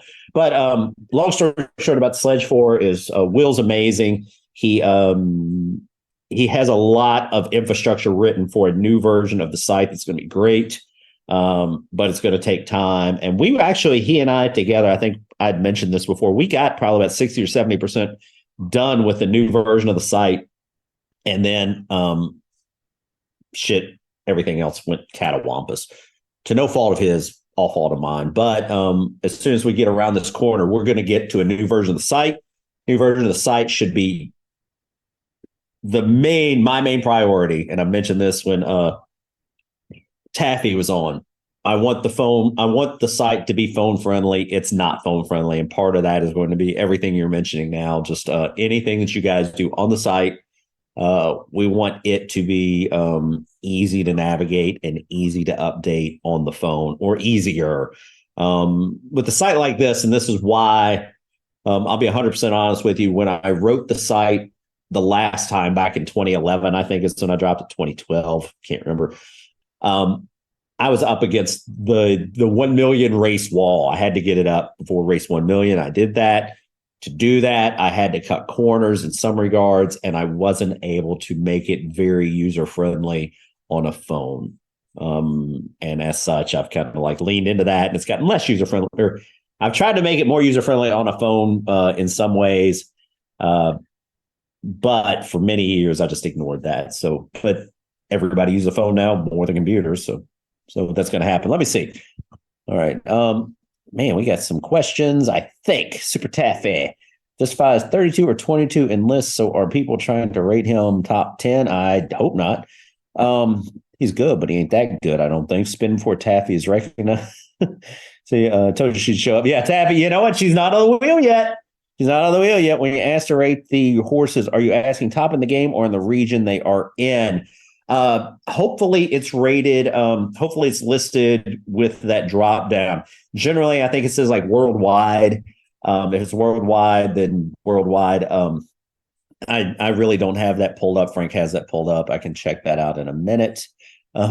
Spin the wheel. We're about ready to spin the wheel. We were close. Sounds like Mike is giving a eulogy. Hopefully the cat's still alive. Let's see. States worldwide. Okay, yeah, states. Yeah, okay. Justify side 3 champions like them too. He is legit. I don't think he's top 10, but hell, I don't know. That's why I need you guys. 100% honest, 100% transparency. There was a time when I was really on top of the sire shit. Last couple of years, I haven't been. And that's why I brought in Frank. And that's why we're doing a lot of the wiki and getting you guys to help me Larry's helped me in the past, of course. Larry's amazing, Liam, Ian, et cetera, et cetera. But we're really trying to bring you the user into the game. So Frank doesn't look satisfied. He's blowing a raspberry. It's not going to be pretty. All right, Frank, what happened? And the inquiring minds want to know. I can't hear you, buddy. Sorry. When You quiet? when your 4-year-old won't go to sleep. Oh, okay. We thought he kicked the cat, was my guess. No, he's just being a dickhead. So that's it. Damn, it's hardcore. Oh, listen, I'm very open with my son. I'll tell him when he's being an asshole and when he's not. Oh, look, though. You see that? What do you think of that, Frank? Do you recognize that? What am I recognizing? What I'm Oh, that's right. Yeah, I see it. That would be the letter that my son wrote you, Yes, Mr. Mike and the horse he drew. that's right. Oh, goodness gracious! All right, well, I don't know where we got on the readings here, but Oh, they gave me shit for like bringing up Super Taffy. So what else is new? Super Taffy is like universally loved and despised equally. I don't understand it. People love to hate her and hate to love her. She's fucking Batman. That's who Super Taffy. That's who she is. Did we spin? Oh no, we didn't spin the wheel because I have the control over it. Did we answer any more questions or? I tried, but I probably missed about 17 of them, so I apologize if I did. It's all right. It's all right. Oh, I see we got Liam who joined. Hold on, let me add Liam because I know he ain't on here. He gets caps. Okay, we see Sabbath said Glen Eagles see the moon. Havana Gray and Blue Point seem to be in the same level. Looking at the last 2 seasons, Blue Point might be better than the others as he only has a freshman year, which is about the same as Havana Gray. On the other hand, Blue Point might have some better distance ability than Havana Gray. I thought Blue Point was primarily a sprinter, wasn't he? Am I wrong on that? Did I lose you? Oh, no, you're there.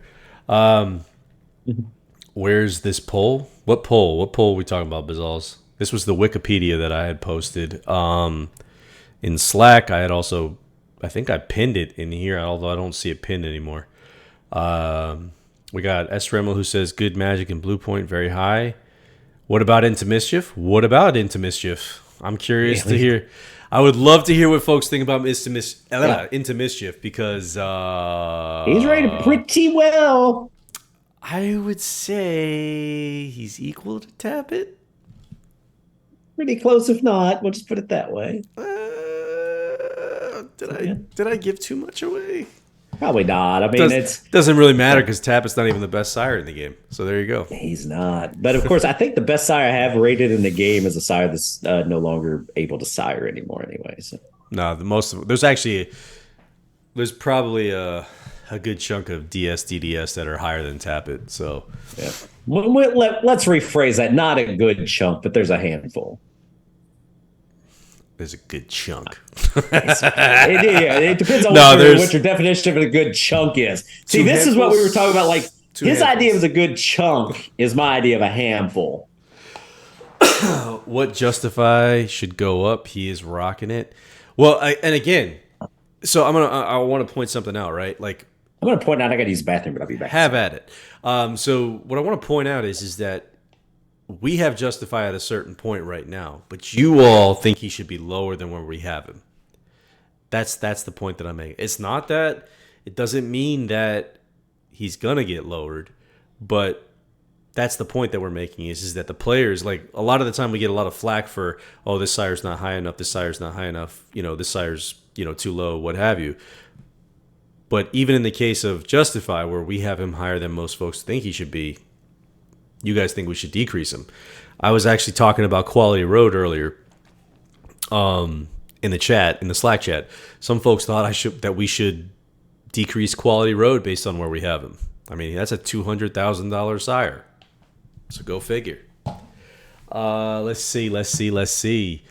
LaHaver's not standing as a sire anymore. Yeah, no, I'm aware of that, Sabbath. We actually have to bring them down, but that doesn't mean that we can't change the sire and DS ratings, or the DDS ratings for that matter. Novelist is pensioned. It's possible. I didn't see a stud fee for him when I looked him up earlier, so I don't doubt that at all, Bazals. So you think should go way up? I mean, based on what you guys say, that's not the case. You guys are saying that he should not go way up, that he should only get a small bump compared to where we have him in the game right now.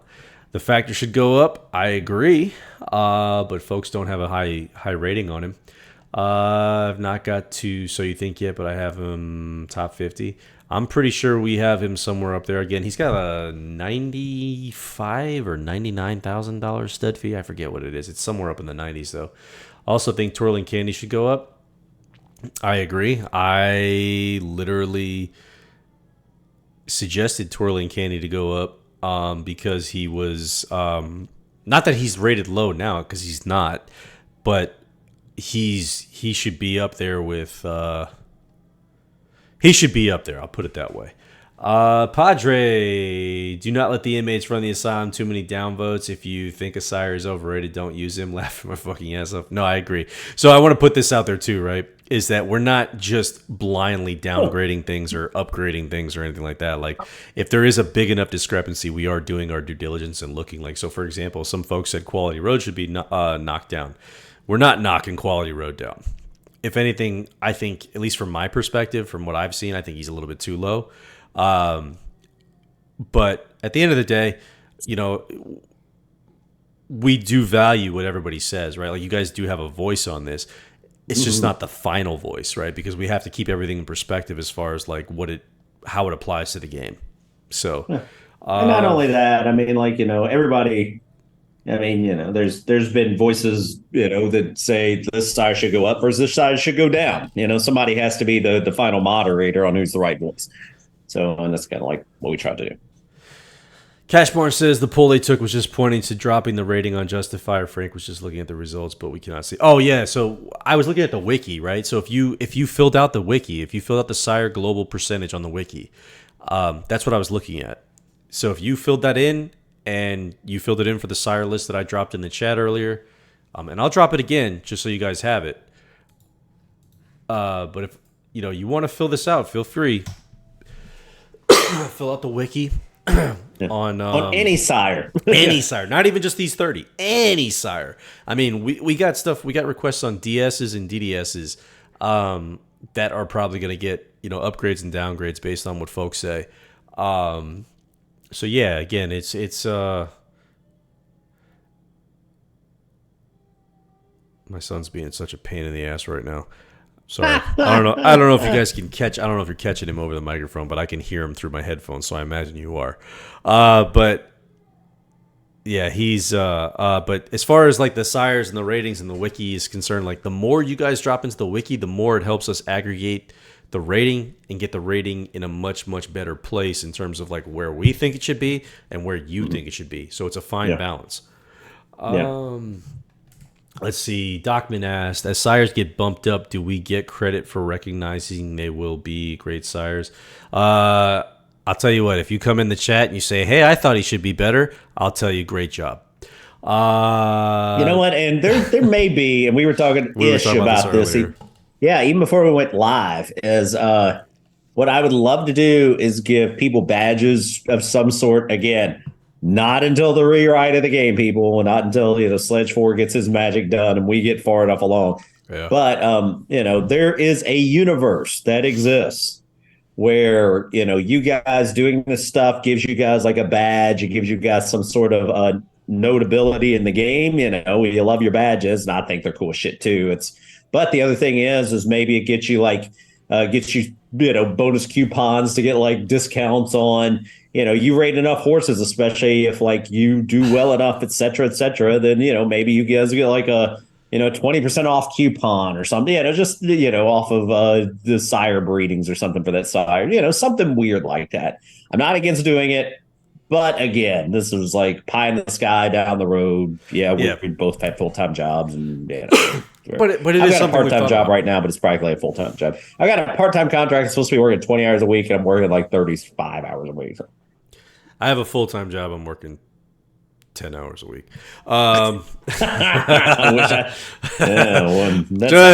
Just kidding. In case anybody I know is watching. But no, what was I going to say? As Cyrus get bumped, did we get? Oh, we already read that. Dwayne Crisp, well, that would be crazy since all the big operations in Europe are lining up for him. I'm not sure who we're talking about there. Justified, probably. I don't know. Maybe. Maybe, probably can't be. Not in Europe. I don't think. I don't I think know. Justified's Australia or America, isn't he? Yeah, he tends to be. He's historically been Australian America, but that doesn't mean he won't go to Europe. Fuck if I know. Cash says horses that have already been bred do not get a bump. The changes only affect new breeding after the changes are made. That's absolutely correct. Yep, that is 100%. accurate.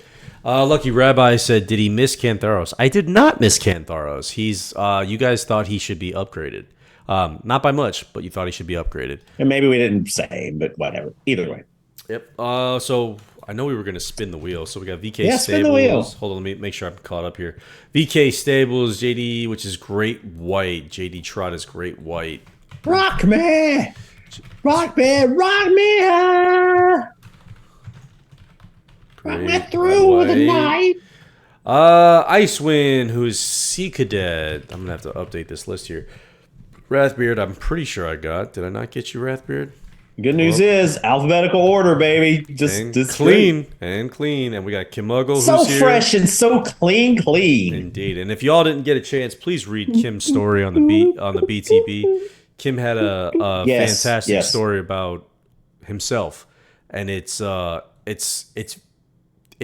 fucking awesome. Just go back and just read it. That's the best way I can explain it. Yeah, and I'll say this is reading.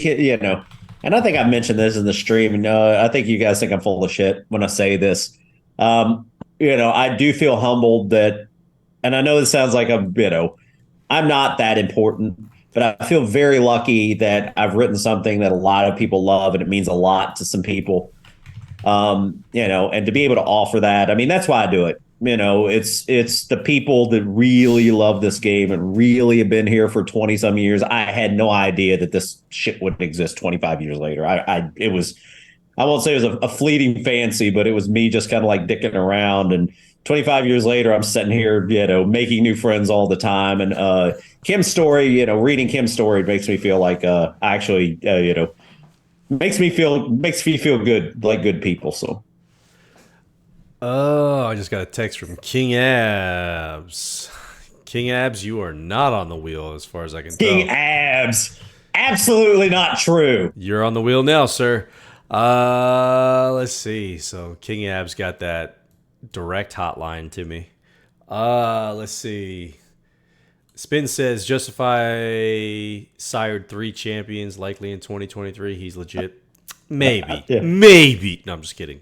You're probably right, Spin. And that's the argument we love to have. Let's do it. We haven't seen Spin in a minute. We need to get her back in here. I was gonna invite Spin to join us tonight, but I know she had been a little under the weather, so I didn't want to overdo it. So I was like, we'll get you soon, Spin, next week. Let me pump the brakes. We get Spin on. Let me ask you this: are we doing? Yeah, are we doing any more streams before Christmas or after, or like before the New Year? I guess I will be out of town from the 26th to the 30th. So probably not after Christmas, but I'm down to do a couple streams before Christmas because I'm on vacation till the beginning of the year. So really, when's that start? January 1st, last time I checked. When does your vacation start, you fucker? It started yesterday, actually. You're not fucking working for the next 2 weeks? I'm not working till January 2nd. So I mean, it sounds like you only work like 10 hours a week anyway, so you're probably not fucking working anyway, asshole. I'm working on your fucking game, dick. I give you more hours. Game, it's our game at this point. Okay, well, hey, it's our game. It's everybody's game. Indeed. It's the game for the people. I know it doesn't look like it, but we do like each other. So we show our love through being ridiculous to each other. I mean, this is the way that this is my love language. The only person that I love that I don't talk to like this is my family, like my mom, my dad, my my wife, my daughter. I talk to my son like this all the time though. So we have the same kind of love language. I got you. But yeah, I really do. King Ab and I talk like this to each other. King Ab doesn't cuss as much as we do. No, I listen. I would have a very limited vocabulary without cuss words. Me too. Lindsay Park says Frank ran out to call Taffy. You son of a bitch. No, I did not. Absolutely not true. Taffy just has every time we're getting ready to spin the wheel, Taffy just knows. And she just gets that feeling and she joins in and right before we're about to spin. So, nope. Yeah. I was dealing with a inconsolable 4-year-old who I'm pretty sure is still crying behind me right now. Don't you besmirch your son like that. He's one of my favorite people. He draws me horses. Shit. Love that kid. Listen, he's good people. I'm not shitting on him, but I'm busy. Just kidding. I'm just kidding. Daddy's got beer to drink and people to talk to. At DerbyFever, Kim Ogle at DerbyFever. I'm not sure why we're tagging me and Kim there. Whatever. Blue Point might be more 8 furlong than Havana Great. Maybe, but y'all got to put it in. Let us know. Yep, I mean, we're aggregating all that information. And I'll be honest with you. As we get more public with this information, I'm not against if you guys want to share your thoughts on sires publicly with other players. It's a website rewrite. That's not going to happen anytime soon. But that way, I mean, you guys can have these conversations amongst each other inside the game, et cetera, et cetera. I think it'd be great. Yeah. I mean, to a certain extent, there are these conversations in Slack right now. I mean, I think ultimately what I would love for, to happen is for folks to at least use the wiki to rate the mainstream ones, right? Like the Tappets, the Into Mischiefs and what have you. I mean, even as well as add the sires that we miss, especially like the smaller sires or small market sires. But Euro's really, really good at that. I know we got to spin a wheel. All right. I don't care if you're on the wheel or not. We're spinning it. Let me ask you this. Sure. I've got an idea for what they win. Okay. What time is it? It's, let's say, as of 10 Eastern time. Okay. Mm-hmm. Let's limit it to sires that were rated today in the wiki. Okay. Today, prior to 10 p.m. Eastern time. Just my cue. Whatever I pulled on that I was looking at, that's what we'll base it off of. Absolutely. Okay. I can do that. You don't want to see my desktop. That's not what we were trying to go for. If they spin a horse that happens to be a Dam Sire only or Dam Sire only, then they get that and they get a pick. They get to pick the sire they want off the wheel. Well, the only problem is, at least the only problem that I see here is that we have Equinox on here who is not active yet. That's okay. You know what? If they get Equinox, we'll give it up for the beginning. Okay. Yeah, well, it'll have to be at the beginning of the year. So if you get Equinox by chance, if you get lucky enough to get Equinox, of course, it sounds like there's probably even better sires on here than Equinox as far as, historically. Yeah. So if you get Equinox, then you have to wait until the beginning of the year, and we'll come back at the beginning of the year and give it to you. Yeah, just shoot me a message and remind me. That's the best thing I can tell you. But again, even if you remind me and I don't remember, I'm more likely to give it to you anyways. Yeah. Okay. So that's that wheel. So we're gonna spin this one. And sorry if you're not on it. I went through. We did our due diligence. It's been about 20 minutes since I think we did the due diligence. So we're gonna spin it. And there it goes. For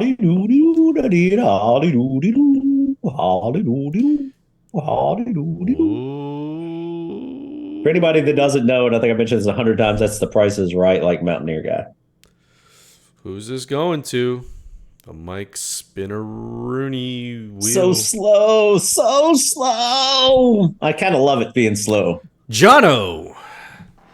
J to the N-O. J to the N-O. There we go. So Jono's going to win this one. Let me go back down here. There's my 11140 that I got to remember. So Jono, you're going to get one of the sires that was rated. So we're going to shuffle. Bing, bang, boom. Let it roll. Oh, no, not Jono. Give him Flying Spur.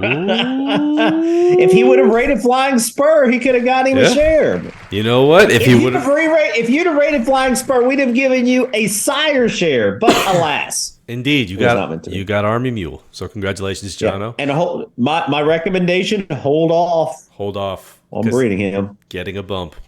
He's definitely getting a bump. So yeah, hold off until at least like the re-rating to breed him. Let's see. Reading up some comments here. Blue Point might be more than. I think I read that. Sorry, trying to get caught up. I know I'm a little bit behind here, guys. I apologize. I don't think Into Mischief should be limited by distance. He has proven to throw all types. He should be better. Be 5 times. Into Mischief is not limited by distance. Don't know where that narrative came from. Glenmore. Currently, there are 60 plus bids, over 1,000 credits for Justify. Obviously, the people rate him pretty high. Not really. Yeah. I mean, yes and no. Power to the people. I mean, folks might rate him high, or might have folks may want him because he's the sexy sire. Doesn't mean they rate him super, super duper high. Just means that they want him. That's how I'd put it. Although Getting into the semantics of the shit. I know I am. I'm splitting hairs here. Yeah, but he's not as good as Tappet at 12 furlongs. I think we're splitting hairs between Tappet and Into Mischief right now. Don't disagree with that, Taffy. Tappet is the 12 furlong king, I think, as far as dirt is concerned. That's my link. Your son will be downgraded in 2024. He Frank's might. hoping he's upgraded at this point. Indeed. He has gotten better, I will say. I don't get the tantrums anymore, and he mostly listens. Hoping that sleep is upgraded. For some reason tonight, he's being a little pain in the ass, though. So, and no, I say all that, and I love him to death. So there you go. Absolutely. See. Liam said, "I know this is likely never going to happen, but is the possibility of sim horses becoming a sire still part of the long-term conversation?" We actually talked about Who that. becoming a sire? What? I think sim stallions becoming sires. No, yeah. I would say this. I'm not against and I'm just speaking if my game, our game became hugely popular, I wouldn't be against having a second game that had sires from the first game as sires, or male horses from the first game as sires in the second game. But I think there always has to be a clean version of the game that has completely clean pedigrees from a sire perspective. And the reason that I don't mind it being dirty from a mare perspective is because mares can only breed one horse a year. Sires can breed hundreds. Yeah. So really, that's where we get into the argument about that, or it's not an argument, just a discussion. But yeah, I think there always has to be a clean version for a new person to jump in, so they're not kind of who the You would also have to. You would also have to, just from a gaming perspective, right? You would have to limit the sire's ability to breed. It wouldn't be like you could just push him out and let him get a stud fee for whatever he's going to get every single year. Yeah, I mean, it's a rethinking of of the way the game was designed. Like you're implying there, Frank. So it's, still a game. That's the thing. It's still a game. If the only way, like I said, that would ever happen is if we kind of ran a secondary version of the game, and there might be a market for that, but we don't have enough time or money or anything else to run that game or write it. So, no, that's what it is. Maybe that's a singular app where we let well, this is down the road.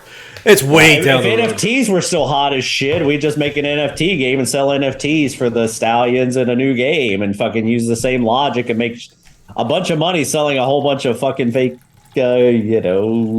pictures and shit. But no, we're not gonna do that. Fake pictures. That's pictures that people own but they don't thumbnails. Own. But yeah, either way, it's unlikely to happen anytime in this lifetime unless something crazy breaks. I mean, if I win the lottery tomorrow, this is going to become my full-time job. We're going to do all kinds of cool shit. If Mike wins the lottery tomorrow, I'm moving my family into his house. Absolutely. No, I'll buy you your own house, Frank. You're not moving into my house. I don't even like half the people in my house now, myself included. Okay. I love that the answer started off with absolutely. Wait, what? Wait, what? Oh, God. No. Taffy, don't leave me out. I don't think I left you out, Taffy. D Money Schaefer, we got. So does the upgrade to the sire when you got, I don't know, I can't read that. So if I had a sire hanging around unused, whenever you breed it, whenever we put the change into effect, if you breed it before the change goes into effect, it's that rating. If you breed it after the change goes into effect, it's this rating. That's the best way I can explain it. The only difference is that little period. There's this little niche period that happens about late December, whenever we get the ratings done and put them in, versus the end of the year. So right now we haven't added any new ratings. So that's why we were telling Jono, hold off on Army Mule. We're gonna give him a bump. We are going to breed him. So don't breed. I promise you, Army Mule's going up. Regardless of any of the other sides, Army Mule's going up. So Jono, in his best interest, don't breed Army Mule until we get the ratings done. There's going to be a small period of time, like late December to January 1st, where he's going to get the best of both worlds. So if he wasn't sure the sire was going up or down or anybody, your best time to bet is when we get the sires re-rated, and you're going to get the best of the previous rating and the current rating. And that only happens for like a week and a half, maybe less. There's some marginal period, like late December, when we add the new sires, we add ratings, we have the re-ratings in. It's always going to pick the best of those two ratings. January 1st, it's going to take the new ratings. So yeah, your best bet is to wait until like December 28th or 29th when we've got the new sires in and you're going to get it all. But for one that is going up, hold off. For one that is going down, go ahead and breed it. Yeah. So I missed Dwayne Crisp on the spin wheel, and I know he was here early. So he was. Dwayne, just send me a message on Slack. I'll take care of you, buddy. We'll make it right. That's my fault. And again, trying to make things right. We're very giving, especially we're user friendly. Yeah, we try. Unless you catch us in a bad mood. At Human Resources, somebody put Dwayne Crisp on the wheel. Yep, working on it. I don't know, man. I didn't see Dwayne Crisp anywhere in the chat. So outside of when he first posted. So, again, it's still my fault. I didn't have him because I said his name earlier. But, Wrathbeard, he got my attention. He at me. He knew how to do it. He knows how to use that at button. That's right. Let's see. S. Remmel says, can I rate tap it -50 or will you kick me out? No, you can rate it. Oh, no, you can rate it. It'll get kicked out of the ratings. So. We will just disregard everything you say going forward. That's kind of the trick is like, that's, we don't use AI because I don't trust that shit. But we had a good conversation about that the other day. Yeah, don't get me started on that. I fucking miss Bazals too. What? Jesus Christ, I suck. All right, all right, hold on a second because I'm terrible at this. I owe Bazals. You get the. Put them on the wheel for the next spin at least. No, I did. But Bazals and Dwayne Crisp, I owe because I suck. There we go. Sorry, guys. Sorry. Go ahead, Mike. Finish your thought. I apologize. I'm going to ask but yeah, we do have some formulas in place that say, hey, you know what? If people are rating kind of wonky, we're just going to kind of ignore them. Oh, that's a low blow, Glenmore. How can you split hairs, Frank? You don't have any. You got a few. Look at his face, man. My hair is clear. Okay. It's there. It's clear here. It's clear. He's been using Nair for shampoo. Indeed, that's what ended it all for me. S. Rimmel says, "Am I going to run into breeding limits when I try to breed the 100?" Yeah, you might. 150 it's shares possible, I have. Yeah. It's possible. I think I have jacked the shares up. I may come back for the next stream. I might have like an update on some stuff because I do know that there are some people sitting on some shares right now. We'll do two next week, I think. At least one next week, yeah. So we definitely one next week. We'll try for two. So I might have something around that next week. So but for now, just go ahead and start breeding. And the shares that you should focus on specifically are retiring shares, ones that you bought last year, and technically that's kind of like what we may talk a little more about is I've been, you have the ability to like carry shares over a year. And I do know that some people run against it's like, hey, and I've got to do a better job. I've got to come up with some ideas, not so much about carrying. The carrying shares over, I think, is actually pretty for potentially like 23 months. I think that's 2 months much to hold on to a share, but I've got to Yeah. figure out some kind of. I got to figure out some changes. We've talked about a few different things. Yeah, The carryover is one of them, right? I don't think the carryover is so much the issue, as much as the number of shares that we're allowing to be carried over. yeah. So and again, we have to go We have back. to discuss it a little more. Yeah. Again, we don't want to turn this into a Quinix residency conversation. No, not But at no, all. we'll take this offline. And yeah, but it would not hurt you to go ahead, especially if you're looking to breed horses and you have shares that are expiring at the end of this year. Focus on breeding those first before you try to breed your new shares. So we had Super Taffy says exactly Tappet is as good as 12 furlongs for lungs into mischief. I don't think is quite that distance. No, I think into mischief kind of caps out at 10. That's just me though. Mike, any thoughts on into mischief? He's good. Yeah, he's got a. Well, never mind. S. Remo, please never let the sim males be sires. It would ruin it. Yeah, it wouldn't happen in this version. It would happen in some kind of independent Yeah. version that we build outside of this. Yeah, and like I said, is that's one of those theoretical pie in the sky things that like if I started making a shit ton of money off the game, which is unlikely to happen, if I won the lottery and was able to quit my job, then I would work on the game full time because I actually love the game and this is a whole lot of fun for me, and I would have a whole secondary version. Or if somebody wanted to give me a whole bunch of money to write a secondary game and like probably some bullshit NFT version because I think NFTs are dog shit. But in a perfect world, I would argue that NFTs with utility aren't dog shit, but that's a whole different conversation. Now I'm just going off on a tangent because I like to talk loud and fast and because I'm a stupid asshole. But eventually it could happen, but it would not be in this version of the game, is what I'm saying. Also, I want to point this out. Maddie was the one who won the raffle, by the way. Oh, So congratulations, Maddie. We're gonna go ahead and go back to reading some comments before the raffle. Let's see. We read S. Remos, we read Super Taffy. Magoo, can you make one of my horses a zebra? Would you settle for tiger striped? Just curious.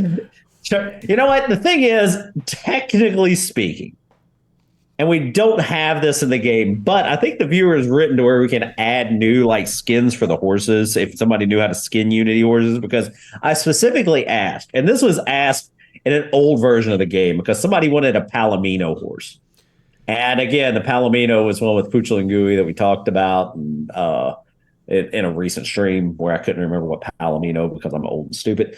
But ultimately, You did, Liam. yeah, yeah, we could technically, theoretically add zebra stripes to a horse, but it's likely not to happen anytime No. soon. No. So we try to keep it as realistic as possible. Ish. I'm not against like if you want to talk the next version of the game we're writing. Oh, we're totally fucking running zebras. Probably not giraffes, but zebras are in that fucking game. Oh, People we're are running- riding zebras. It's going to be fucking amazing. I think we should throw giraffes in the mix if we're gonna, But then you know what? You can't fucking put a long neck on that thing. then it just becomes that wildlife. dude, racing. that would be cool. You know, I'm going to tell people. I've got to mention something that's absolutely hilarious to me. Because there's going to be at least 7 people in the chat now that remember Jeremy that used to run the basketball game for the Sim. And we used to work together when I wrote this horse racing game, the first version of this horse racing game in Excel. And we were just like joking about other dub games to write. And he came up with an idea for a game called Barnyard Rumble. Oh, where that's like fantastic. horses fight each other, not horses, like just random animals fight each other. And he's not just, even though it's called Barnyard Rumble, it would be like, a rhino fights like an elephant or like, you could put like 17 fucking like pigs against like, a tiger, and like, so he wrote like a small Excel version of this game and it was absolutely hilarious. I totally would have I would love to have that game. I have a real question for you. If it was you versus 105-year-olds, who wins in a fight, you or the 105-year-olds? Do I have weapons? Do I have the opportunity to gain weapons or is it just like a fight? Got these weapons. That's Oh, it. I'm losing that fight every time. No way, bro. You gotta get that cardio up. Just No, my fat ass. My fat ass is gonna run for a few seconds, but yeah, I don't know. It depends. You know what? Here's the thing. It depends. So yeah, like it depends on how the 12 to fighters are 6. presented. It depends on how they're presented. Like if I'm just standing there and somebody drops 105-year-olds on my head, I'm totally losing that fight. Really? You think so? I mean, if they literally drop 105-year-olds out of a plane on top of me, yes. Let's say they all come running at you like 300 style. I would like. Here's the thing. I don't know. I would like to think I win this fight. I'd have to run away long enough, and then I guess I could clip a 5-year-old here and there and maybe take them each out. Well, I ain't running. But I'm drop kicking the first one I see. I'm totally running because your legs are longer. And then here's the trick: if you're running away, can't win a fight by running though. No, you do. Because here's the thing: if you try to take them on all at the same time, eventually you're going to get overwhelmed. If you run, there's going to be some 5-year-olds that are faster than other 5-year-olds. You can pick off the fast ones. So you're talking about beating up the fat ones, or beating up the ones who are physically fit first, and then going after the weak ones. Slowly picking them off. But if you stand there and try to fight them all at the same time, you're going to lose. 105-year-olds is still a lot of weight. Mike's a fucking strategist. He's got this all worked out. He thought this through. But I'm running it first, picking off the healthy ones, zigging and zagging, and then That's what's up, man. Listen. That's why I go to you for the important questions, because in case I'm ever in that situation. How about Mike against, what was that question? There's just awful questions in here that I know we're going to get us arrested. How about Mike against 501-year-olds or 100-year-olds? Oh, I'm going the 501-year-olds every time. Oh, 500 100-year-olds? Or no, 5 100-year-olds or 501-year-olds. And I'm going to tell you why, okay?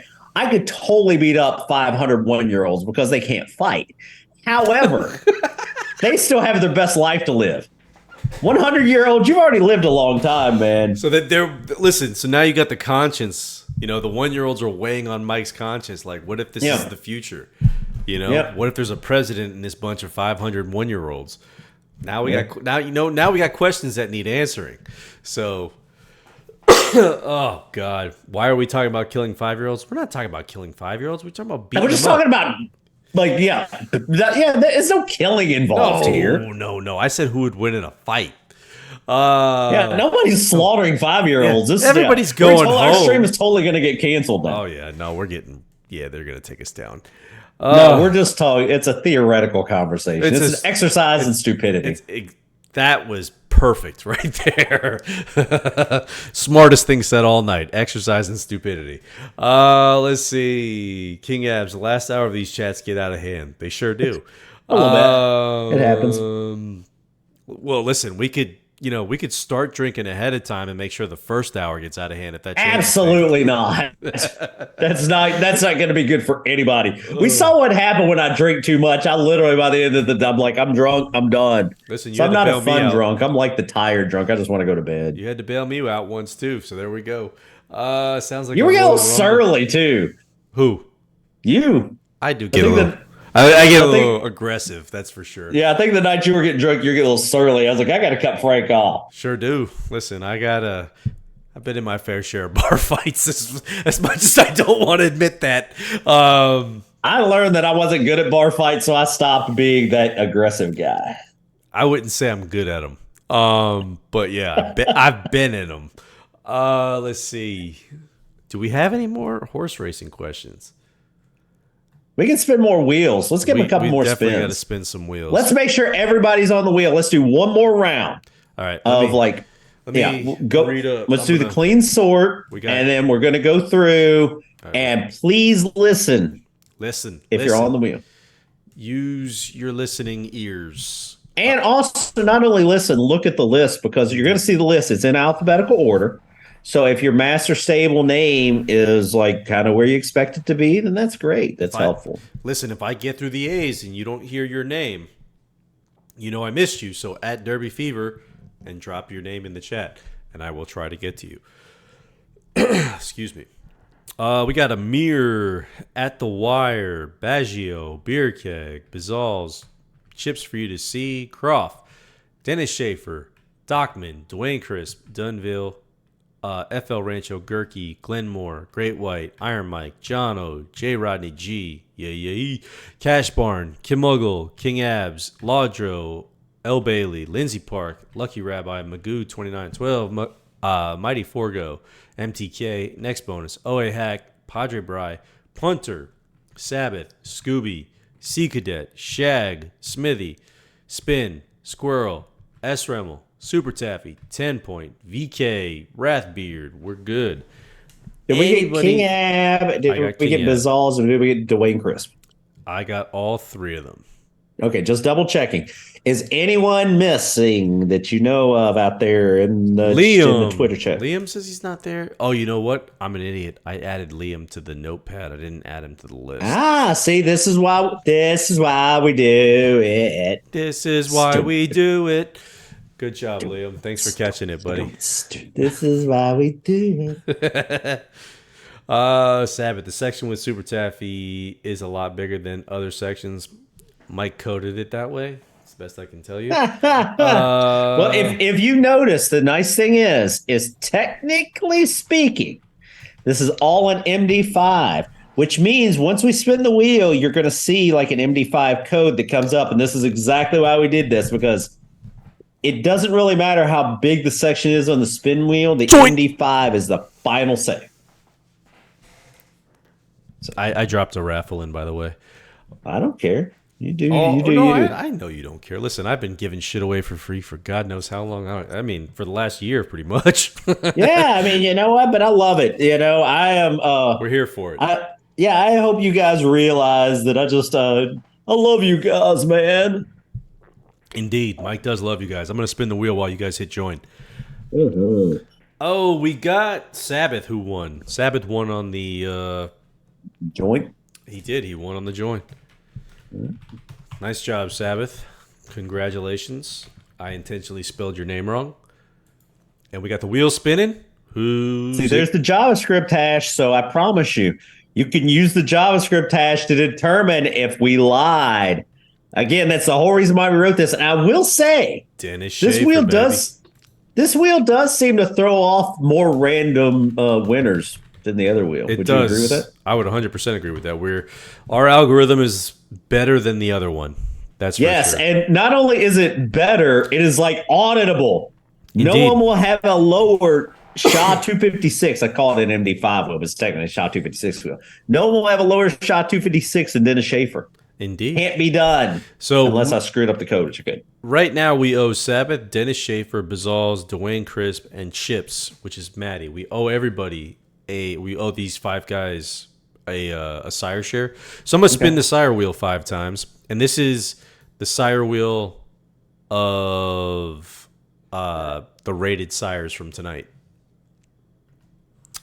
So who are we doing first? We're gonna do Sabbath first. Okay. This is for Sabbath. Here we go. Sabbath is gonna, of course, it's gonna be fucking Equinox. Well, congratulations, Sabbath. You get Equinox. You're the first one to win an Equinox. Yeah, you're the first one with the 2-year-old share or 1-year-old share, or whatever we call it. Indeed. All right, but you have to wait until we get him put in the game. He's not in the game. Yes, you have to wait until we get him in the game. So probably, if you would prefer, you're allowed us to spin the wheel again, and we'll give you a different share. I'll tell you what. If you let us spin the wheel again. He said, no way, this is rigged. So if you want, we can give you Equinox in a couple weeks, or we can spin the wheel with with a sire who's in the game now. I'll wait for your answer, Sabbath. Look at this. I would take Equinox because you might end up with one of the shitty sires. He wants them. Yeah, he wants them. Yeah, that's a smart move, Sabbath. You son of a bitch. All right, this one's going to be for Dennis Schaefer. Mr. Schaefer, Kiddison Black. Oh, wow. Yeah. Congratulations, sir. Get you him at some point either today or tomorrow. And probably hold off breeding him until the update. Indeed. We got Bazals. Bazals is up next. Shuffle. I'm a son of a bitch. Indeed, you are, Sabbath. That's why we love you, Yeah, buddy. we're gonna have to come up with a new strategy for like people we forget to put on the wheel though, because like Bizarre it's gets blamed. yeah. Sorry, go ahead. What were you gonna say? I was gonna say like the people that like we'll obviously give them the spin this time, but then we're gonna see people being like not saying anything like, oh, you forgot to put me on the wheel after the fact so they can get on the wheel. You see, like Indeed. Well, so we'll come up with a new strategy we next will. time. That I think the But strategy is this: we'll give D cards away. yeah, we'll come up with a different or maybe like 100 credits or 200 Well, credits, something simple. But we're gonna make Mike work for my mistakes. I'm fine with that. Hey, you know what? You're doing all kinds of work here, man. I'm fucking up. We got Dwayne Crisp. Here we go. This is for you, Dwayne. Here we go. So you We'll do think? a couple more MD5 spins too. Yep, we're gonna do a bunch of Shaw. MD5s. We're gonna do a couple more S. We'll do a couple of raffles. Oh shit! I spun the wheel. This is for Chips. This is for you, Maddie. So you think? Ooh, we got Justify. No. Congratulations. All right, so we're all caught up on the sires. So here's what we got. I'm gonna bring our pretty faces back here. Yeah, I gotta get your address, Frank. I got you a Christmas gift. I think you gave it to me, but I gotta make sure. I haven't sent it yet. I need to. It's I think you're gonna like it. I'm sure I will. I'm easy to please. You give me a gift card to McDonald's and I'd be happy. I will not get you a gift card to BK. Have it your way. All right. So, guys, you need a bankrupt on the wheel where you lose all your tappets. I think if I got an idea. We'll put a bankrupt on the wheel and we'll just take everybody's sire shares away. All the side shares in the All game of if them. it comes up. Every one of them. All of the unused ones. That would and make us super unpopular and awful game owners. So speaking of, by the way, since we were talking about sire shares, I did look up the unused Tappet sire shares for next year. Care to take a gander or a guess on how many? Any. 240 going into next year. Yeah. So Well, what? we knew there was going to be a push when Indeed. we warned everybody. We knew there was No. going to be a push. Now I want to point this out too. This is another very important point here. Only 15 people have bought Tappet on points since we made the change. It works, baby. I also want to say this. Half of those buys are by me and you because we did it out of the admin account. Okay, fair enough. Indeed. Fair enough. So Tappet is he'll probably go up early on. I was talking to some, I forget who I was talking. I think I was talking to Padre about this, but he'll probably go up early in the year as far as the breeds and the buys are concerned. His number will probably go up early on next year, and then I would imagine by summer it'll start taking a dive. Yeah. His number will come down. Once the good news is that the cost is based solely on the buys. So yeah, I think so. Yeah, we'll see it. It'll. We knew that there was going to be a weird, especially with Tappet. Tappet was the whole reason we did it. We just wanted to even sire shares out. And Galileo the year before that, for that matter. Yeah, Galileo was the red flag we should have paid attention to. Tappet was the setting the house on fire we did pay attention to. Yeah, Tappet outdid, just so everybody's clear, Tappet outdid Galileo, which was fucking crazy. Yeah, it was just one of those situations where we knew it was going to be like a year of kind of wonkiness like this.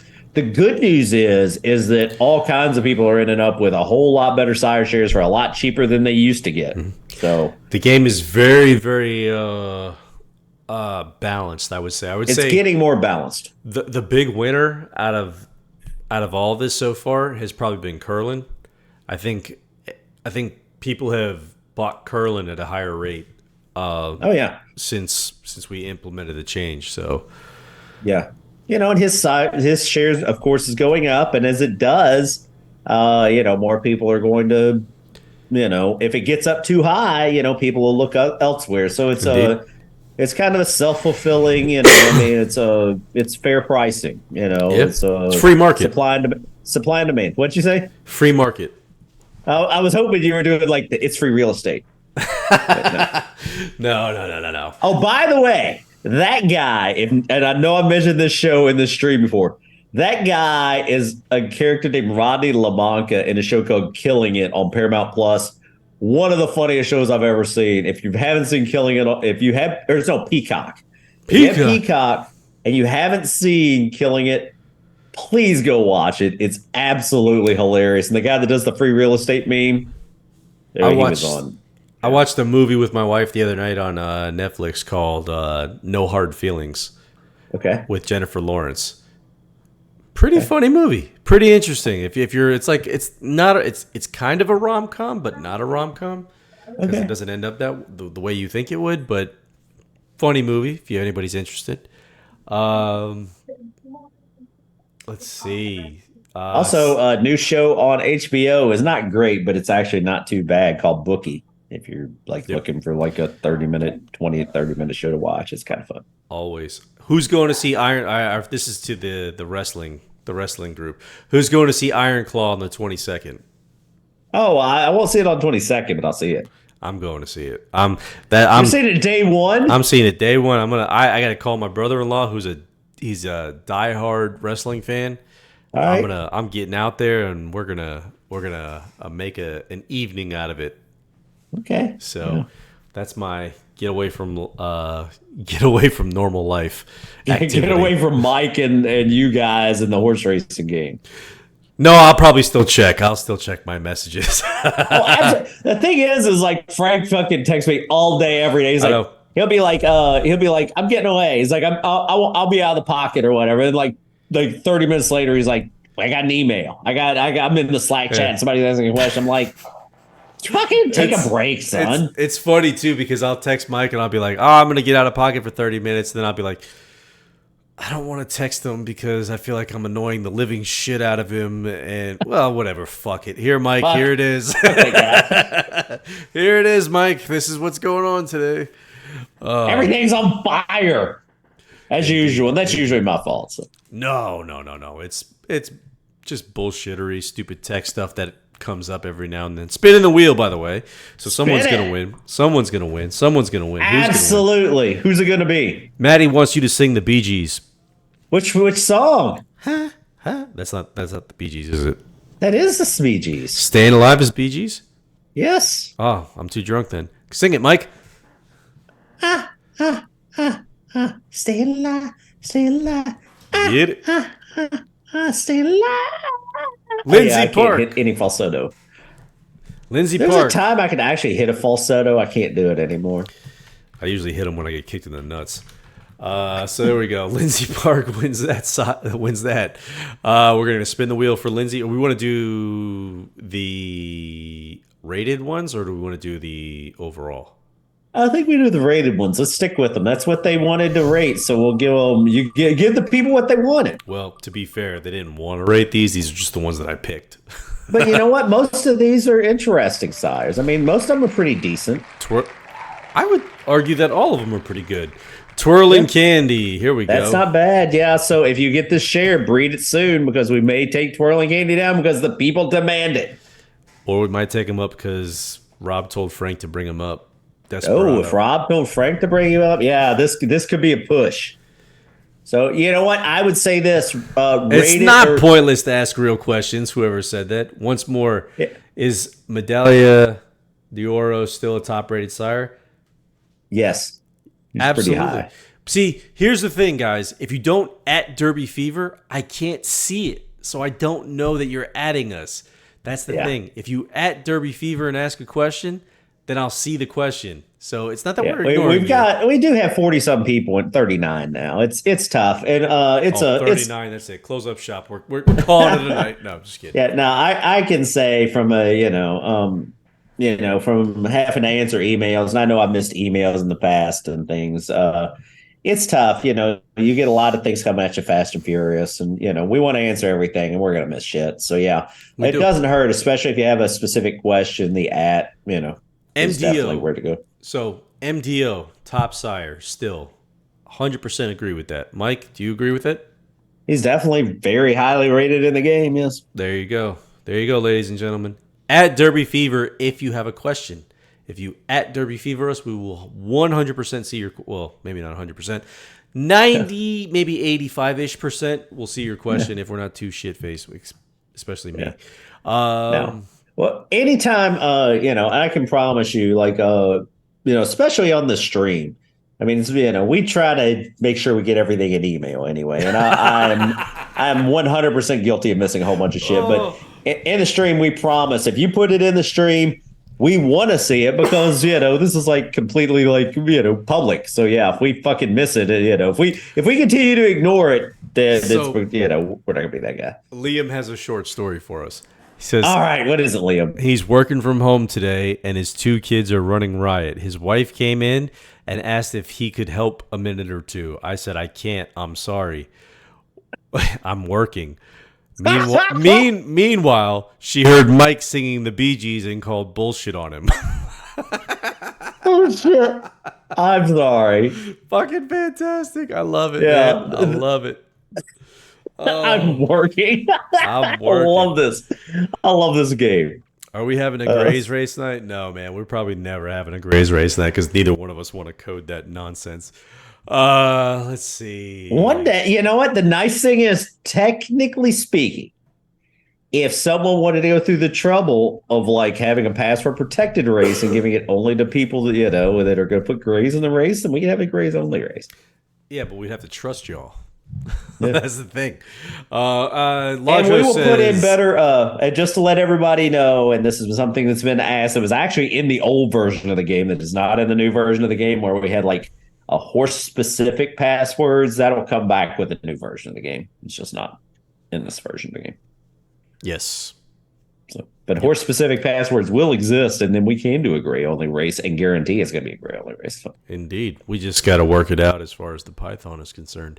Yeah, and if you thought my Bee Gees was bad, I'm going to give you we can work it out. We can work it out. There it is. So we got Laudra who asked, Glenn Eagles is a sire. Yes, he's a sire. Last I heard, he's still a sire. No, I mean, we talked about him earlier. Yeah. Excuse me. He is he's good. I think Ian was the one who sent the message on him, but I think he's probably going to get an upgrade based on what Ian said. We love Ian as though we haven't, been a nut. Mentioned him enough. Yeah, mentioned him enough today. But he does fantastic work for us. So yeah, like we said about Glenn Eagles, I think Glenn Eagles is one that I've took him up, I took him down, took him up, I took him down. So. You compared him to Ghost Zapper, I think, if I'm not mistaken. I did. So, Esremo, can we get jump horses, also greyhounds? Absolutely not. I was going to say, can we add chickens for cockfighting? Before we do jump horses, I would love to see harness horses jumping. Jump harness. Why does nobody ever do jump harness horses? That would be amazing. I think you're just trying to see car accidents. That's all I think you're trying to see. I think that's the next big thing. Jump harness horses. You're trying to see competitive car accidents. So.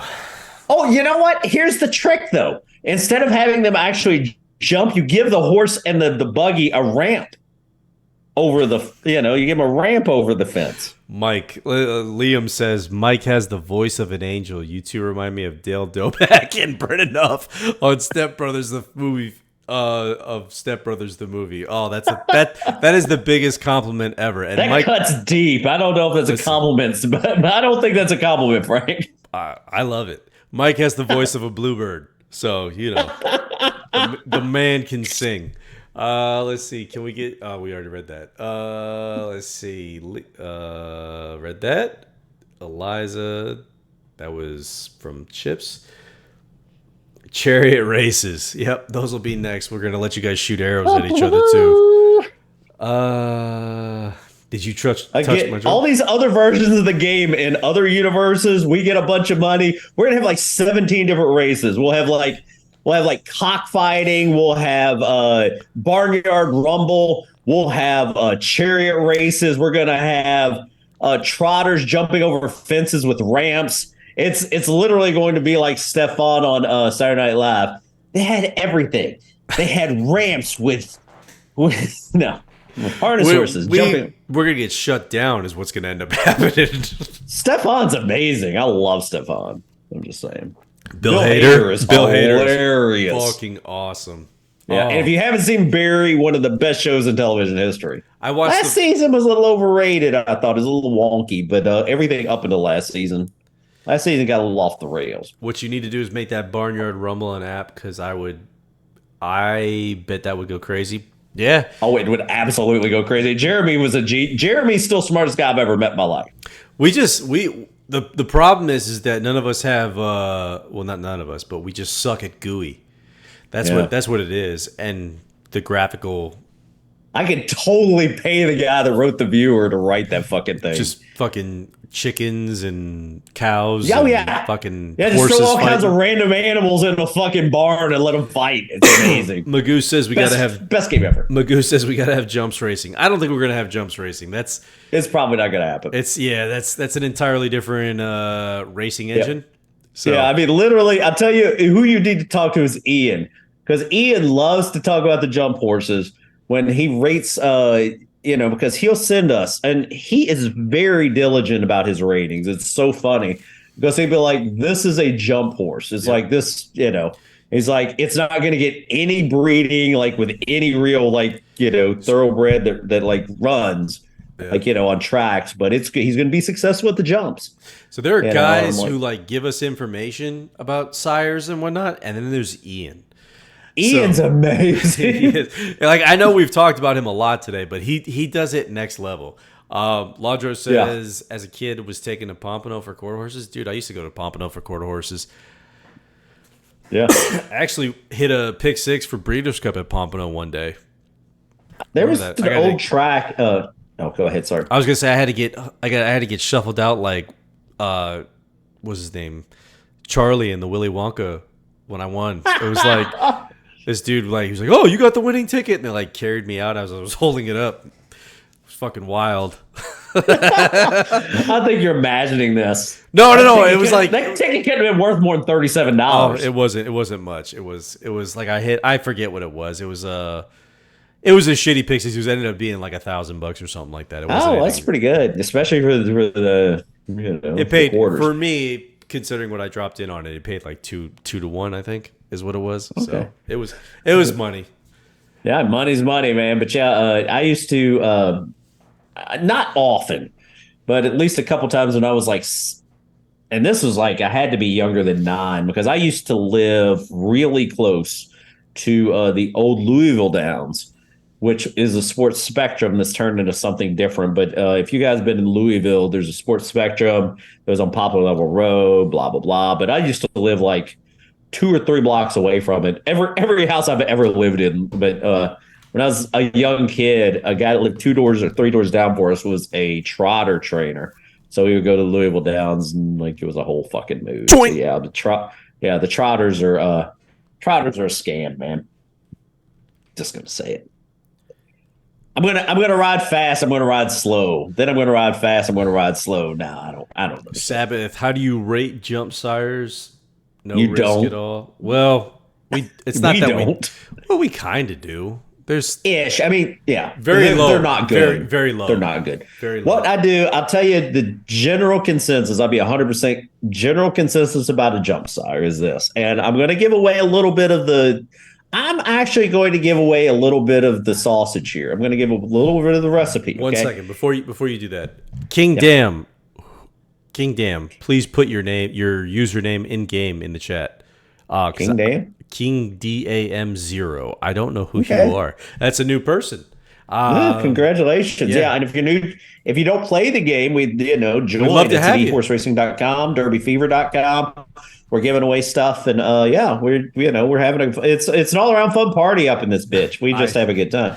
Fuck, I skipped King Ab's question. Hold on a second. Okay, another side question: how is Ghost Zapper rated? Fantastic, and I gotta go take a piss. I'll be right back. Okay, yeah, but shit, I don't remember what I was talking about. Now I've lost my thread here. Does anybody remember what I was talking about? Jump sires. Yeah.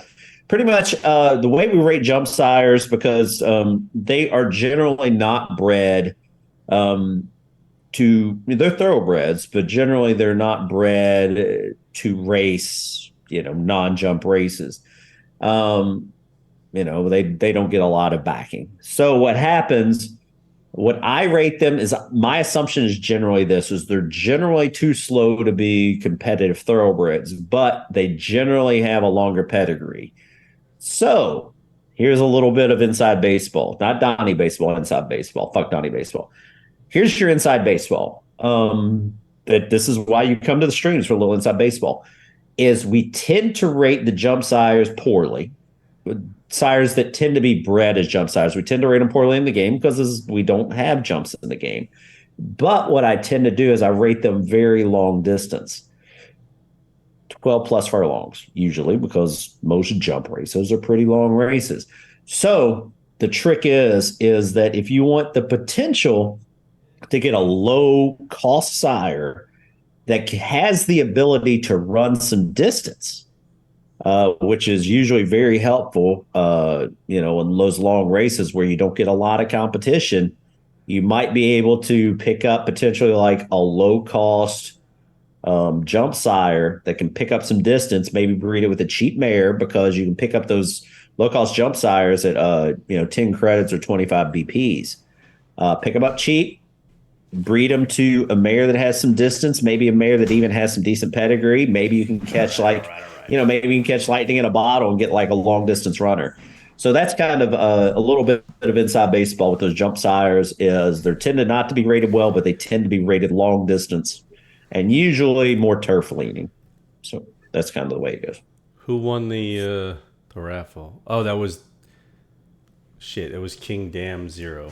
Yeah, King Dam Zero. Did we get a name out of him? I don't know. King Dam Zero or King Damo. Okay. All right. So you're. I'm gonna spin the wheel here in a second. Let me get that going. Sorry, King Abs. I love you, buddy. I'm not missing you intentionally. I just got a lot going on the screen. Yeah, right. I can't read because I don't have my glasses on. I'm like, I got to do this again. And I'll be honest, I'm still drinking. So this is for King Dam Zero, and this is. I'm down to waters now at this point. So I'm still on whiskey. He got Glen Eagles. Yes. Glad you. Glen Eagles. Nice. Glen Eagles getting a bump. So hold off. Okay, let's catch up the chat. Ladro says, any truth to the rumor that the DDS heavily influences distances on the horse? That's a rumor. It's pretty much the closer you get to the front end of the pedigree, the more likely. I will say this: Dam's sire, I think, or Dam sire is rated higher than some people think it is.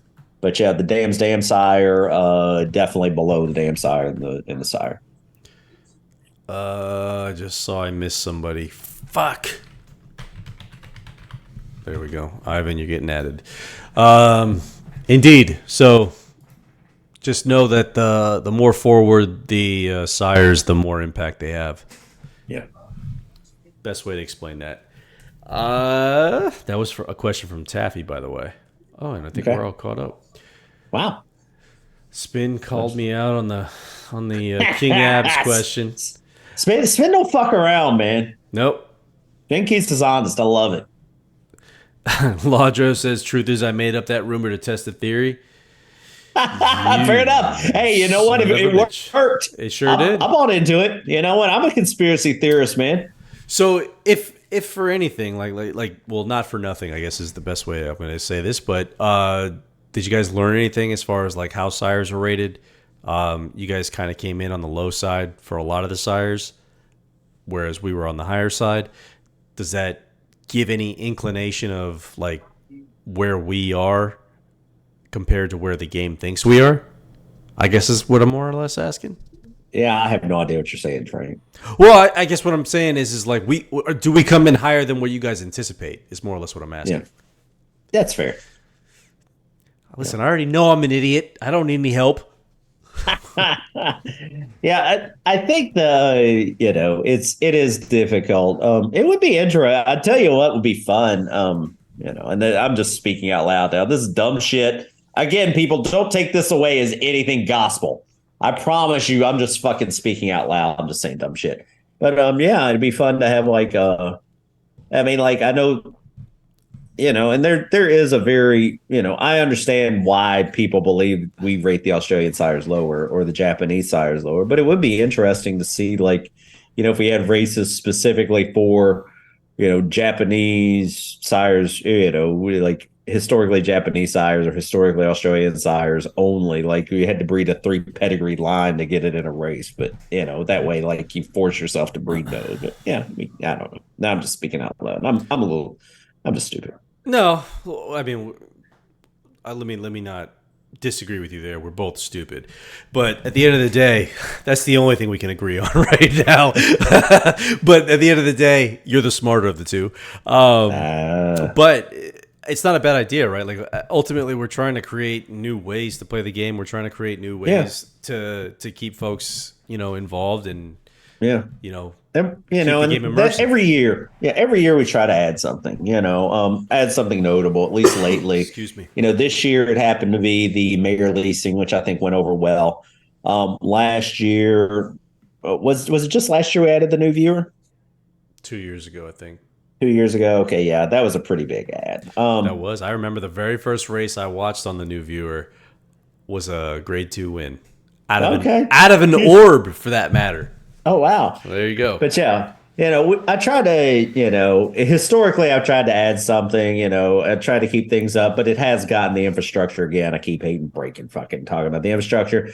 It's weighing down on it. So we do have to address that. And then hopefully once we get that done, we're going to add some new stuff quickly. But yeah, we got to get that resolved. Infrastructure. Once we get the infrastructure hopefully fleshed out over this next year, after we get done with the end of year stuff this year, we get the infrastructure.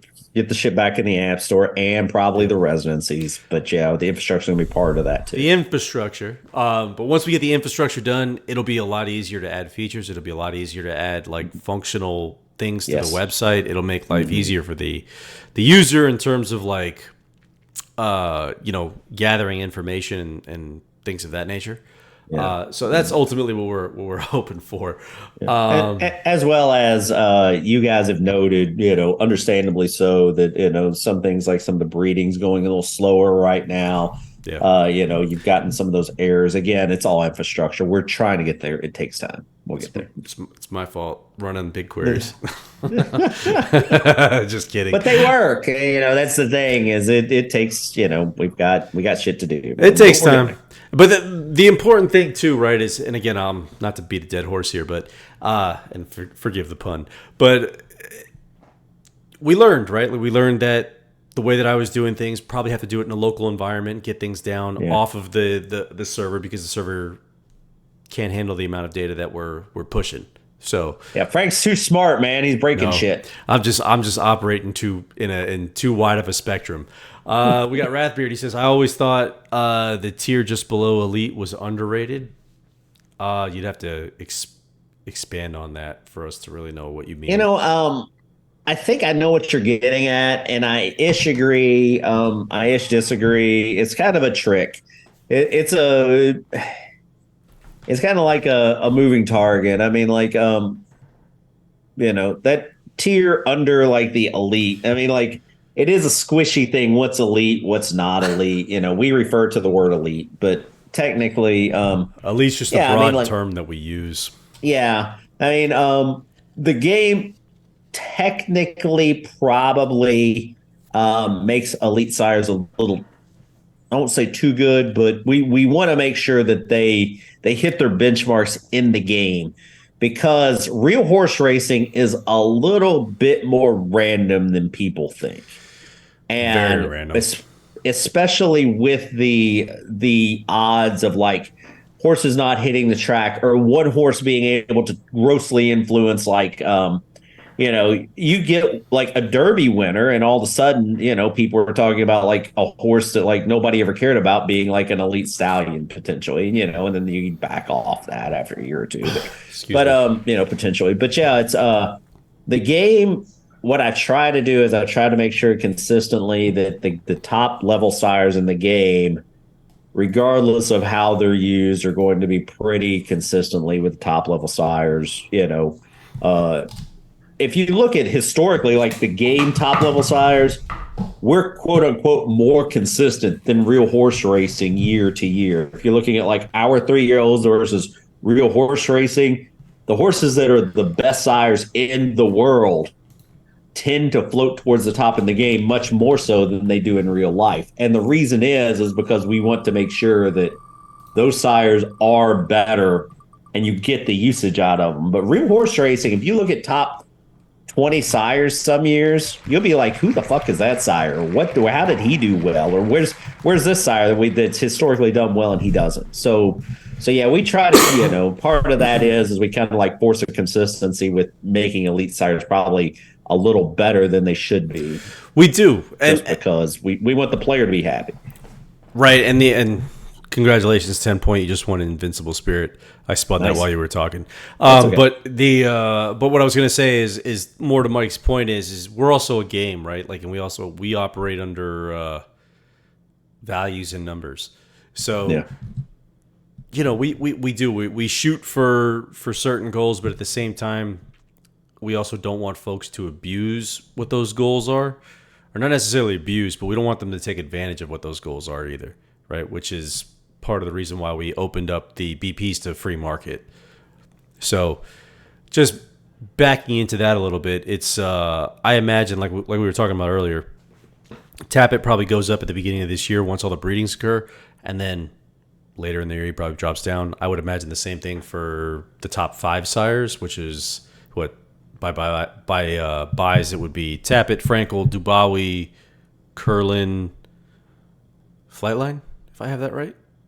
Yeah, Flightline's definitely top 5 for sure right now from a buy perspective.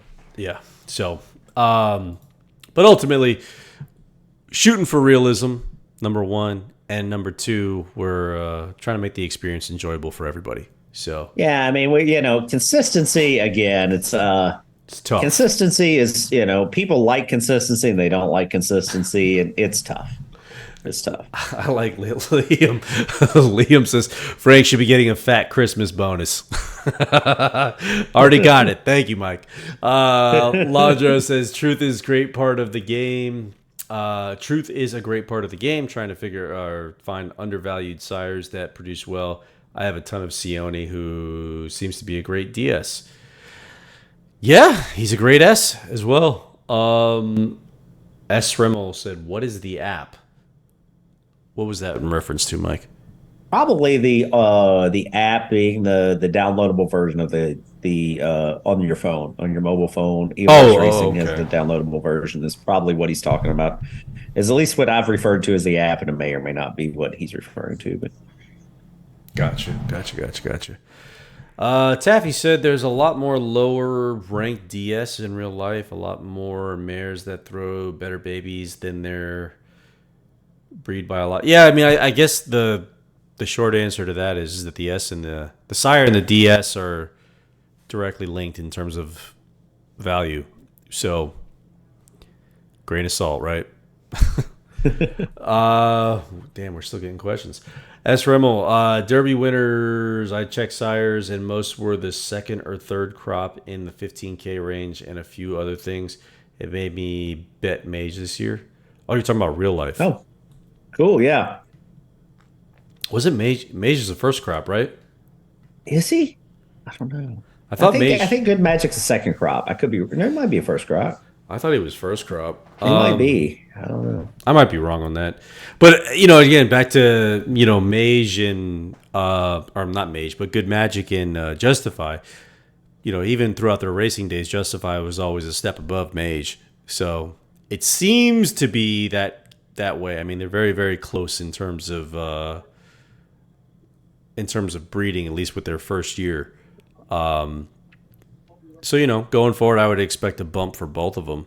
I don't know. Justify's already rated pretty high, so I don't know that the bump is going to be significant for him, but for Good Magic, it's probably going to be bigger.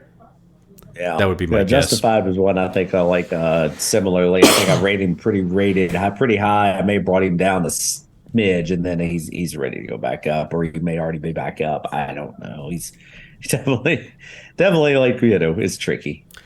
So we It's got like a it's like a Run DMC song. It's tricky. to get to rock around to rock around. All right. So we got two questions here. We got from Dwayne Crisp who said, Mike, do you downgrade sires when they retire and move to No, DS? The reason I ask is it seemed that Stormcat, AP Indy, Galileo all dropped pretty quickly and not as strong.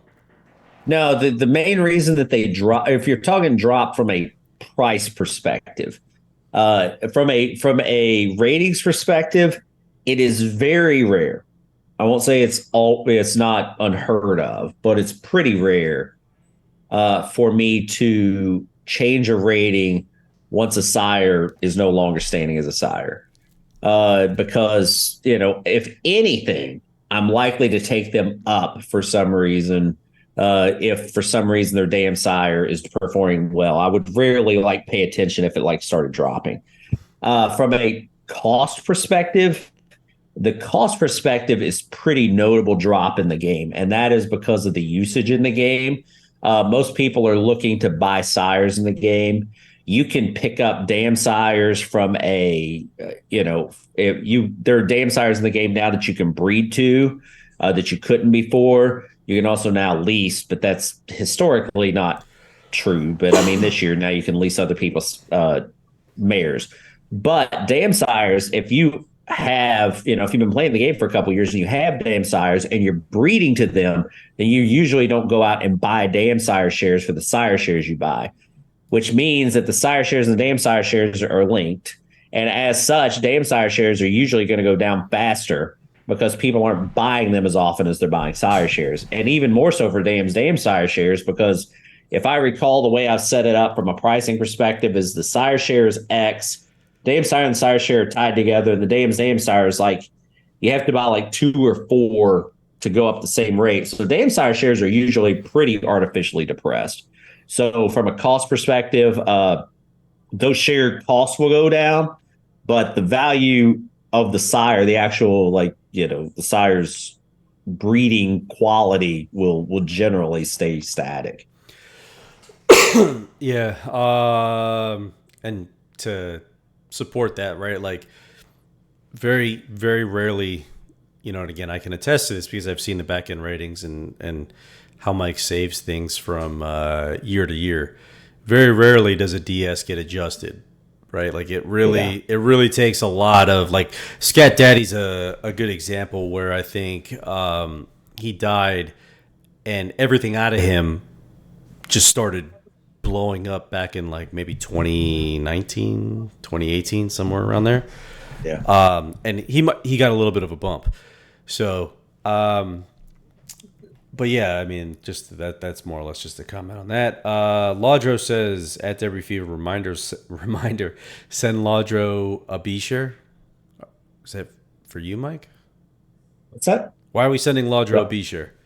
I don't know. If he can tell me, I'll send him a B share. I mean, I'm sure I owe it. I don't think he'd lie, but he might be. I don't fucking know. Well, there you go. Super Taffy did Scat Daddy get a bump after his death? I think he did based on the history. I'm pretty sure he got a bump after his death. Yeah. Yep. We lost King. King went to bed. Good night, King. We're still holding 40 strong, man. Jesus. Shit.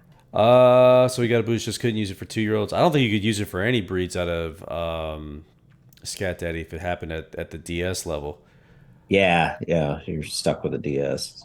Oh God, I'm struggling reading now. Any chance you could make the limit on characters in horses' names more?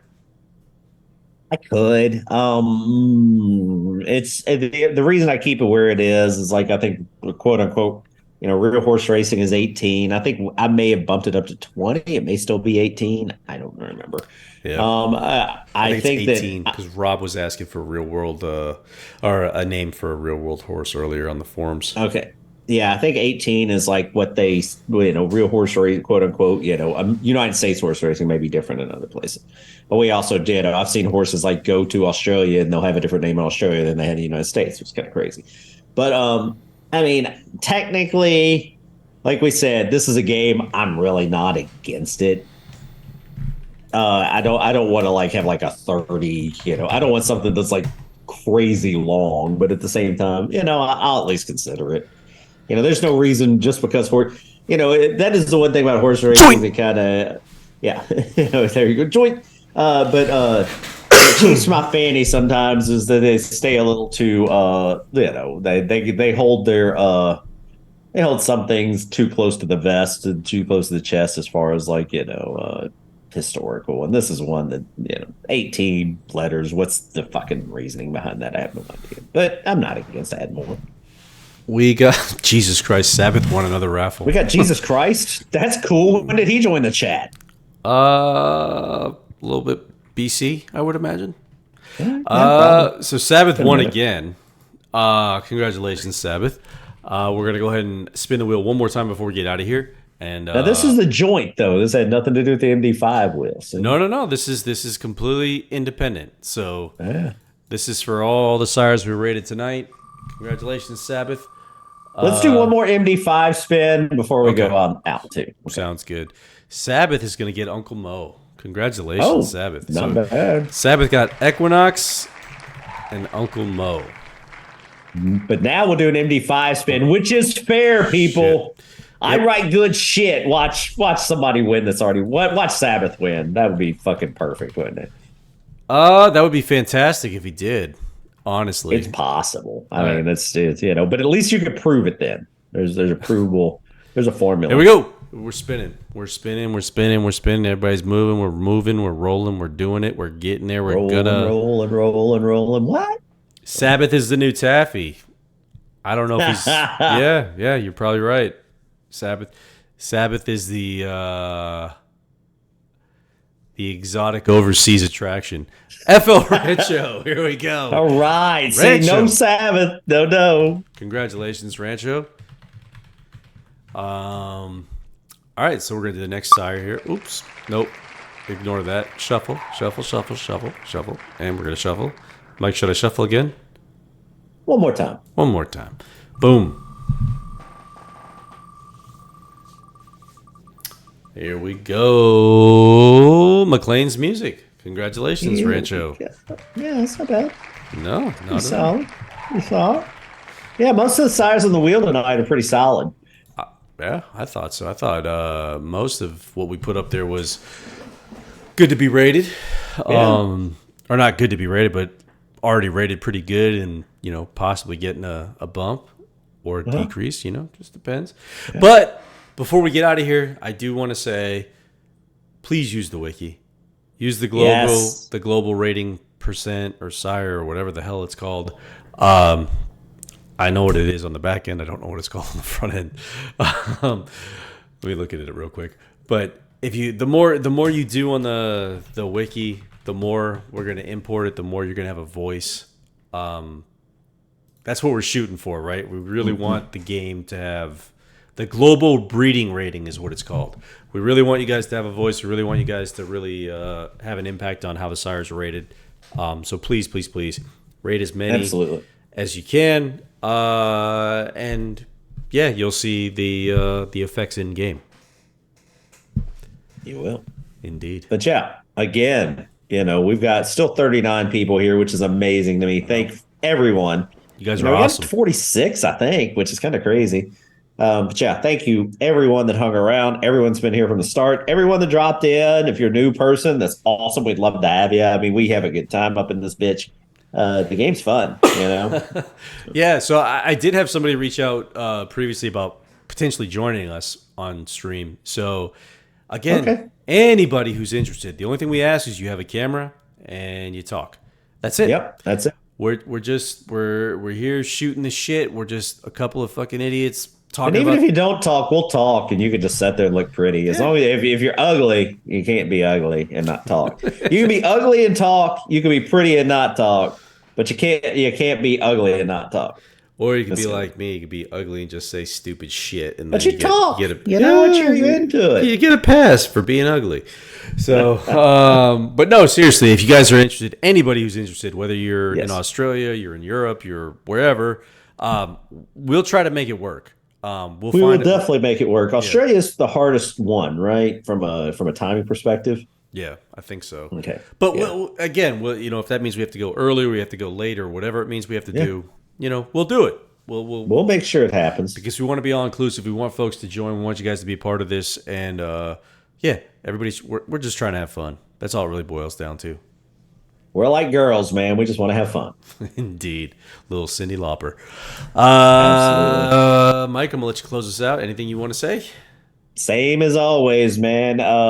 Just as Frank mentioned, Kim wrote a great article on the BTB, not the B2B, the BTB. Go check it out.